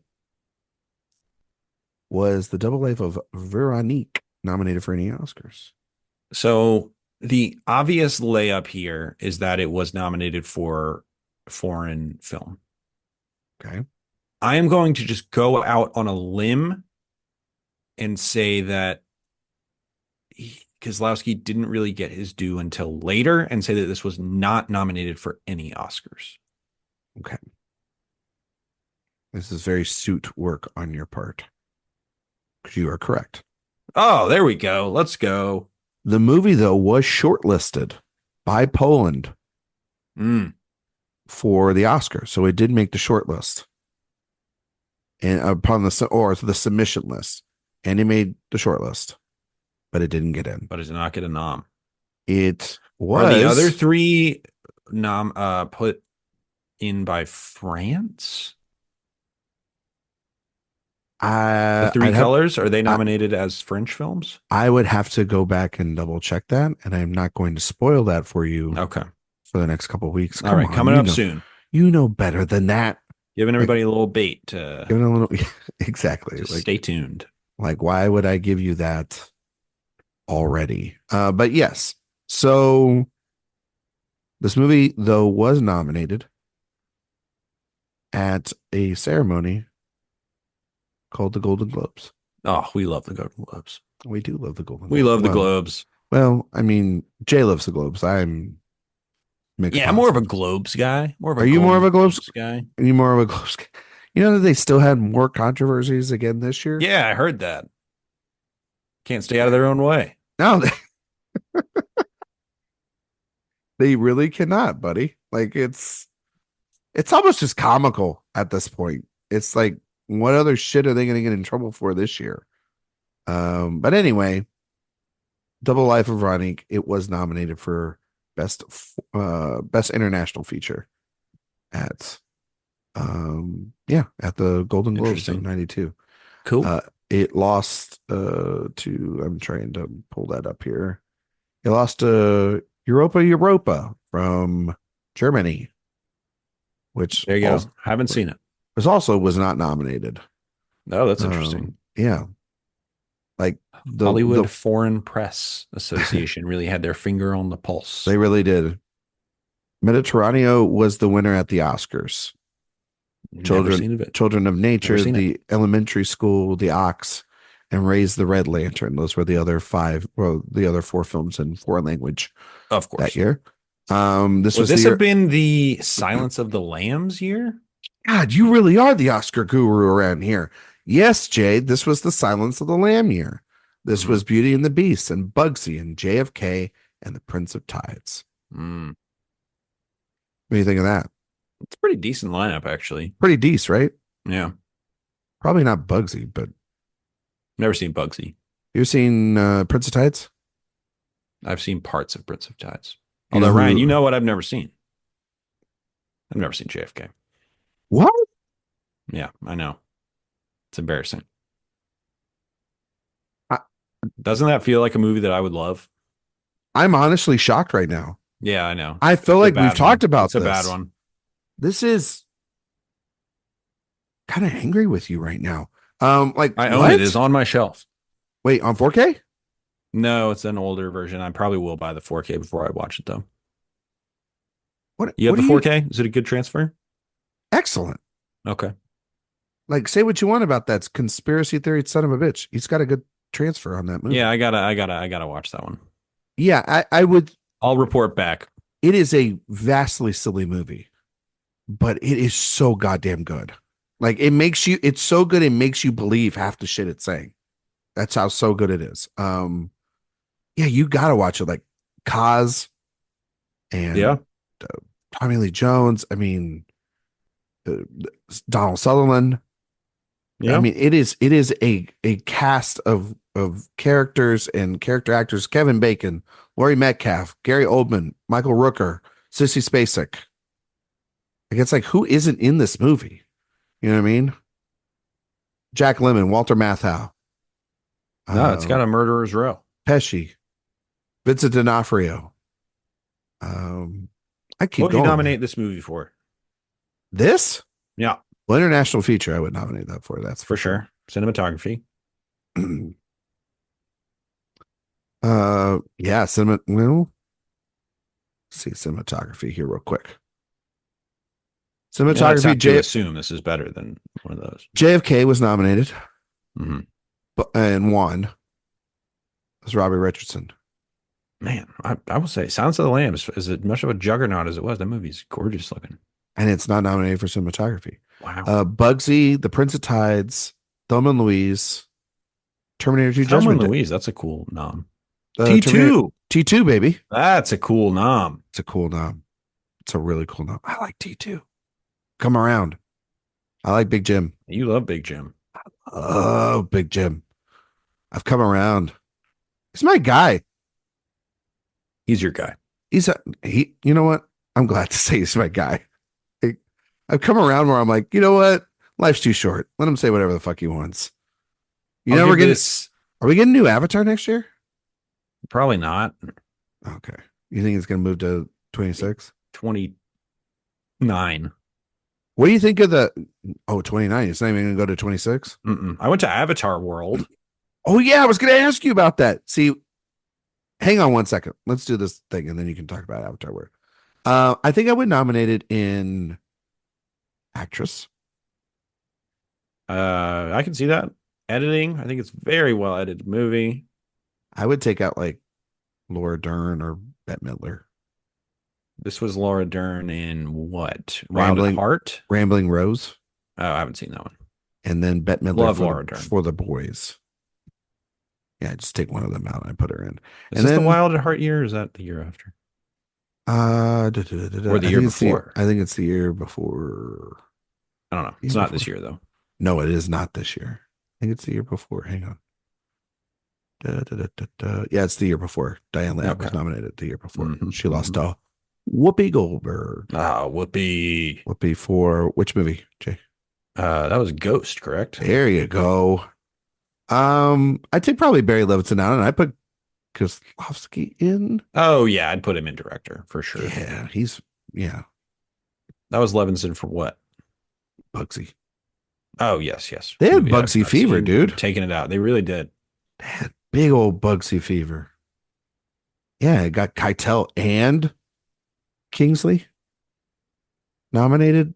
Beatty, whole 9 yards. Everybody had Bugsy fever. Double Life is a great film. It's a great film. I'm so glad that I finally got around to it.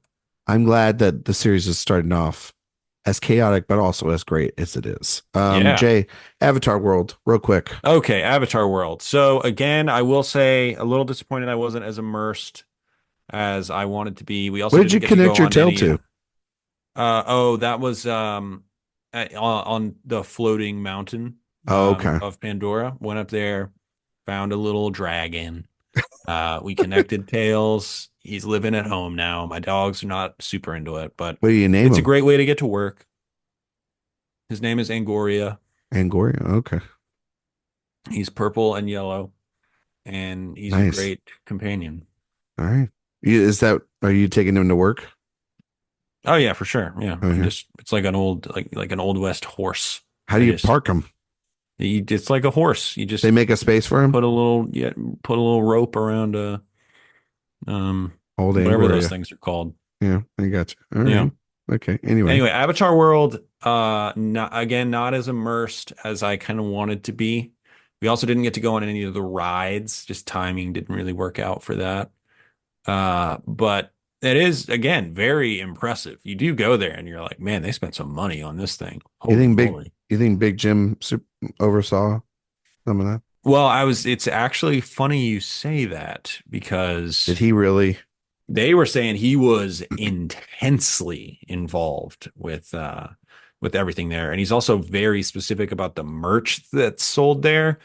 Huh. He's like, I get to keep most of the rights for all that stuff. Like he's very specific about what can and cannot be sold there. That makes sense because like I recently was reading about the Riddler because he's got Gladiator 2 coming out, and he's talking a lot about how angry he is that he doesn't have the rights to Alien and Blade Runner, and he's kind of jealous of Big Jim.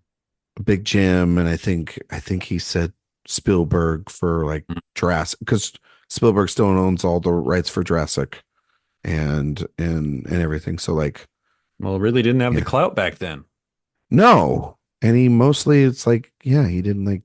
I mean, he did create them. He might have all the rights for the action figures for all the money in the world. But those things aren't flying off the shelves. You think the plumber and the Spaceys? Yeah, that's a good question. I think what probably happens is they have like, you know how you can like replace parts on those action figures? It's probably like you can replace the head? The faces. Yeah. Oh, okay. Like the face. Faces. Yeah. It's like Face Off. Mm-hmm. Okay. That's the dumbest thing I think we've ever said on this show. We've said a lot of dumb things tonight. Yeah, that's not even close. But no, okay. Well, I've always wanted to. I kind of wanted to go to it. The Star Wars Land, I kind of wanted to go to. Star Wars Land is they made in my opinion, a fatal error with Star Wars Land. Oh no! What they made Rise of Skywalker? They've made it only connected to the new trilogy. Oh, that's bad. So you will not see Darth Vader. You will not see Han Solo. It is only Rey and Finn And and Kylo Ren. Batu and Kylo Ren. Yeah. You don't even see Chewbacca? Because it's supposed to be, well, you'll see Chewbacca. It's supposed to be, canonical in the series. It's not what they Oh, it's needed to supposed to do. continue. Right. It's supposed to be in the world of the actual story. God damn it. What they needed to do was just like detach it from that and just make it where people can experience the Star Wars that they love. Well, I mean, And they, whatever. well, I'm sure people do like the Star Wars, but like the They Star do, but Wars. the Star Wars fans love the original Star Wars. That is still the Yeah. most beloved part Yeah. of Star Wars. Yeah, that's fair. I understand why they did what they did. They did not anticipate the rise of Skywalker being A giant as turd. terrible as it was. And that That's why probably hurts it. that's why they need to make another one. Well, they are, aren't they? Yeah, they are, but they need to get their Hurry shit up. together. Yeah. Hurry up. Actually, you know what? No, they don't need to hurry up. Do they know who's directing that? Who should direct the next Star Wars movie? Well, they've announced it. Oh, they did? Yeah, it's I don't even remember what it was, but it's Is it somebody boring? well, okay. You don't know that. Oh, I'm asking. Star Wars 10 director.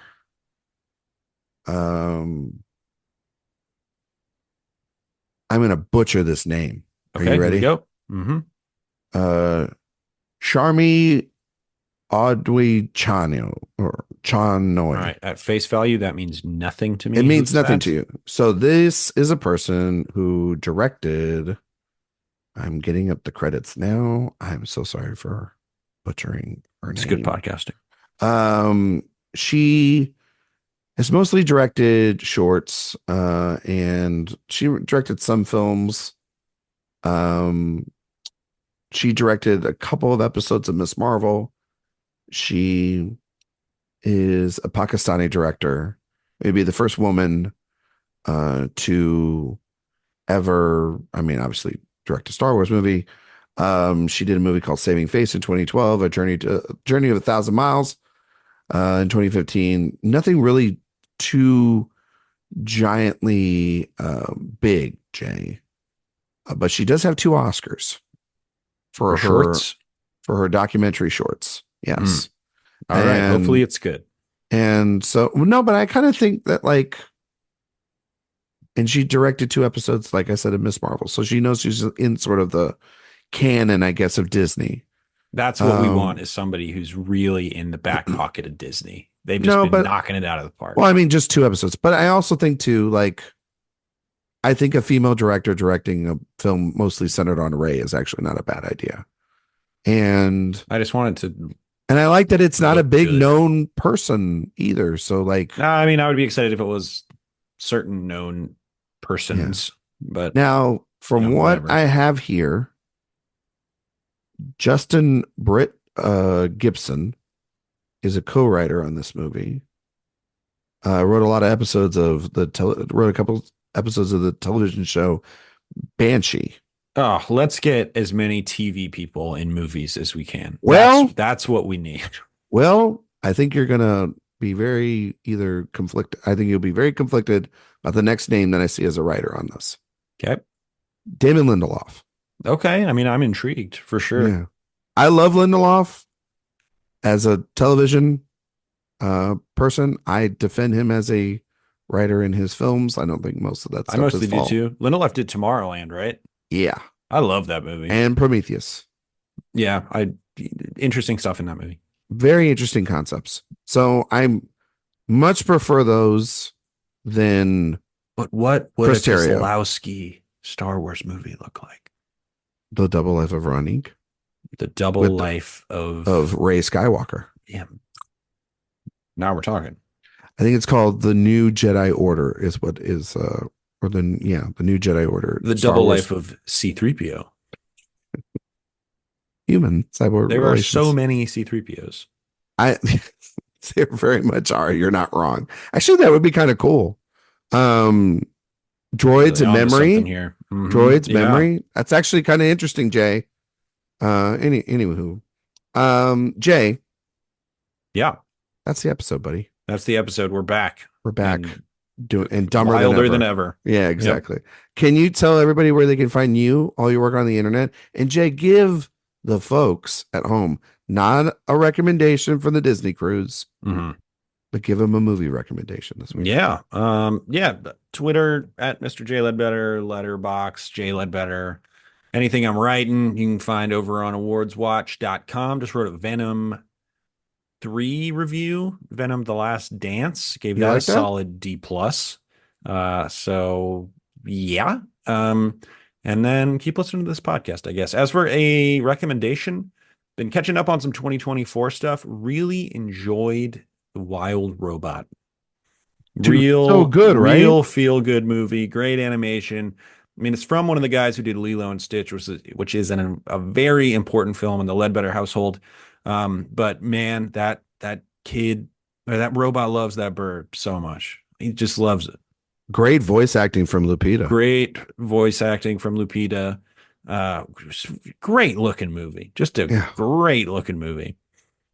Which is not always the case with CGI films, but it certainly was with this one. Really, really enjoyed that film.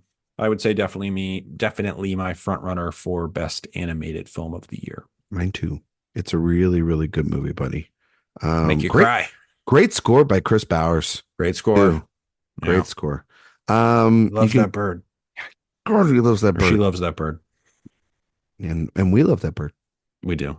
It's Kit Connor. He's done a great job on that. Pedro Pascal too. Really great voice acting all around on them. Bill Nye's in there. Pedro Pascal. Oh, so good.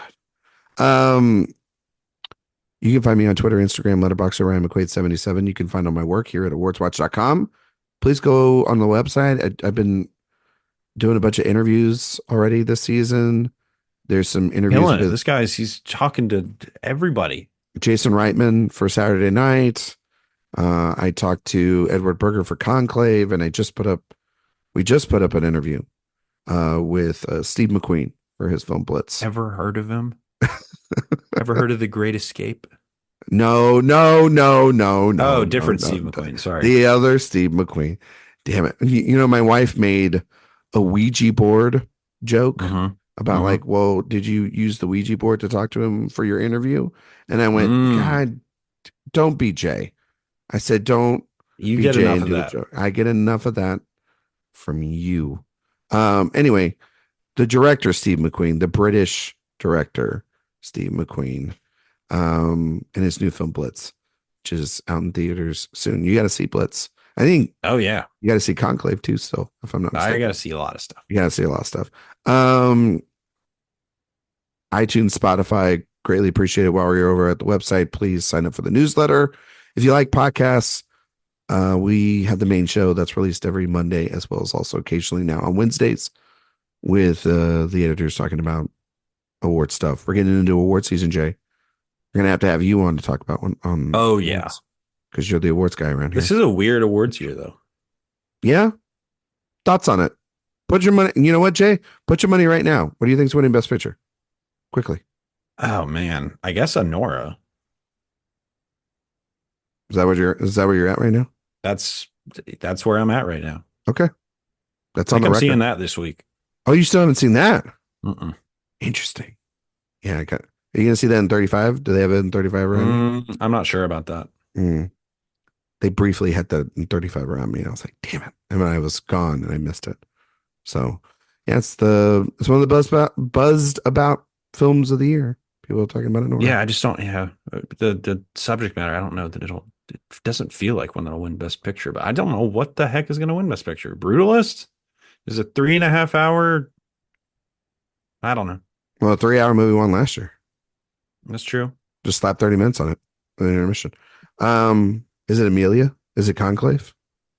Is it something we're not talking about? It could be. I think it's wide open. Yeah. Is it Juror? Is that Mel Gibson Plane movie going to come out in time? I think that's a January. That's a January, buddy. That's a Dumpuary. I can't wait. Dumpuary. Is that what you call it? Dumpuary? Yeah, Dumpuary. That's pretty good. Okay. My recommendation of the week. is actually a movie that could probably get into the Best Picture conversation. Mm-hmm. And it's a movie JC next week, or later this week, actually. Jay is going to see this movie. It's this movie called Gladiator 2. Gladiator, duh. Duh. Gladiator of Folie à Deux. Folie à Deux. Jay, this movie rules. Yeah, I can't wait. I cannot wait to talk with you about this movie. I loved it so much. Denzel's in it. There's this guy named Denzel Washington. I don't know if you've heard of him. I bet he's pretty good in it. I think we've kind of talked about his movies all year. And outside of talking about all of his movies all year, we've watched a bunch of movies on our own time of his throughout the year. Yeah. At the end of the year, Letterboxd, we will, our most watched, probably yours and my most watched actor will be Denzel Washington easily. And we'll see if that is the case right now. I think our boy is gonna win a third Oscar this year, buddy. That'd be pretty sweet. He's amazing in the movie, and Paul's very good. Paul Mescal, the Riddler, making his best movie. Still in got years, it. Making the best movie since The Last Duel. Yeah, showing he still got it. I shouldn't have doubted it. My most watched actor right now. Yeah. Denzel Washington. Denzel Washington. Yeah, of course. It's not going to be close. It is not going to be close this year. Jay, you got to see it. It's bloody. It's crazy. That's the second act. But I got to hear your thoughts. I'm excited. I'm excited too. Just go into it. Go have fun. I was at the Coliseum earlier this year. Oh yeah? Yeah. Did they play the JC song? They did.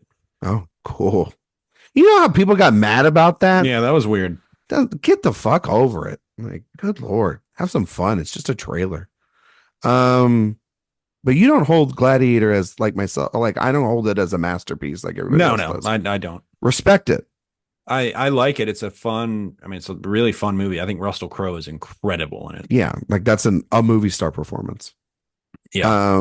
I gotta say this. It's not top tier Ridley for me. I gotta say, I think this is better than the first one. Wow. Yeah. The one thing I'm worried about is it not having Crowe. Because I really do think Crowe elevates that thing. Yeah, but I think with what Paul's doing, and I think having Denzel helps. Like it's. Oh yeah, like, sure. Do you get the best of both worlds? And I think, you're not. Where are you at on Paul Mescal? I like him a lot. I'm not sure he's a movie star. Okay. So this is going to be a big test for you. Yeah, this is big. Yeah, this is the one where I sit back and I go. I think he's a very good actor. I wonder if he's an Ridley, overly handsome character actor. I think that Ridley used the best things that we know about Paul Mescal to his advantage for the character. And I think he didn't try to do. So he's not trying to make him Russell Crowe or anything. No, I think he's trying to make a Paul Mescal character into a Gladiator movie. And I think that totally is the right thing to do. Yep. Because he's the Riddler and you think he's going to go one way and he goes another. Still haven't seen Napoleon. Are you going to watch the director's cut then of that? I think I'll probably watch that first. That seems about right. That seems you. I think people like it more. I think the wife and the kid out of town. You pop open a beer and you watch the 3 hour and 45-minute version of Napoleon. Yeah. That sounds like a perfect weekend for you. Well, as to me, I would jump off a bridge. What a day. Yeah. Anyway, next week we will be back. We will be starting the Three Colors trilogy with Three Colors Blue. So looking forward to that. Thank you all so much for listening, and we will see you all next week.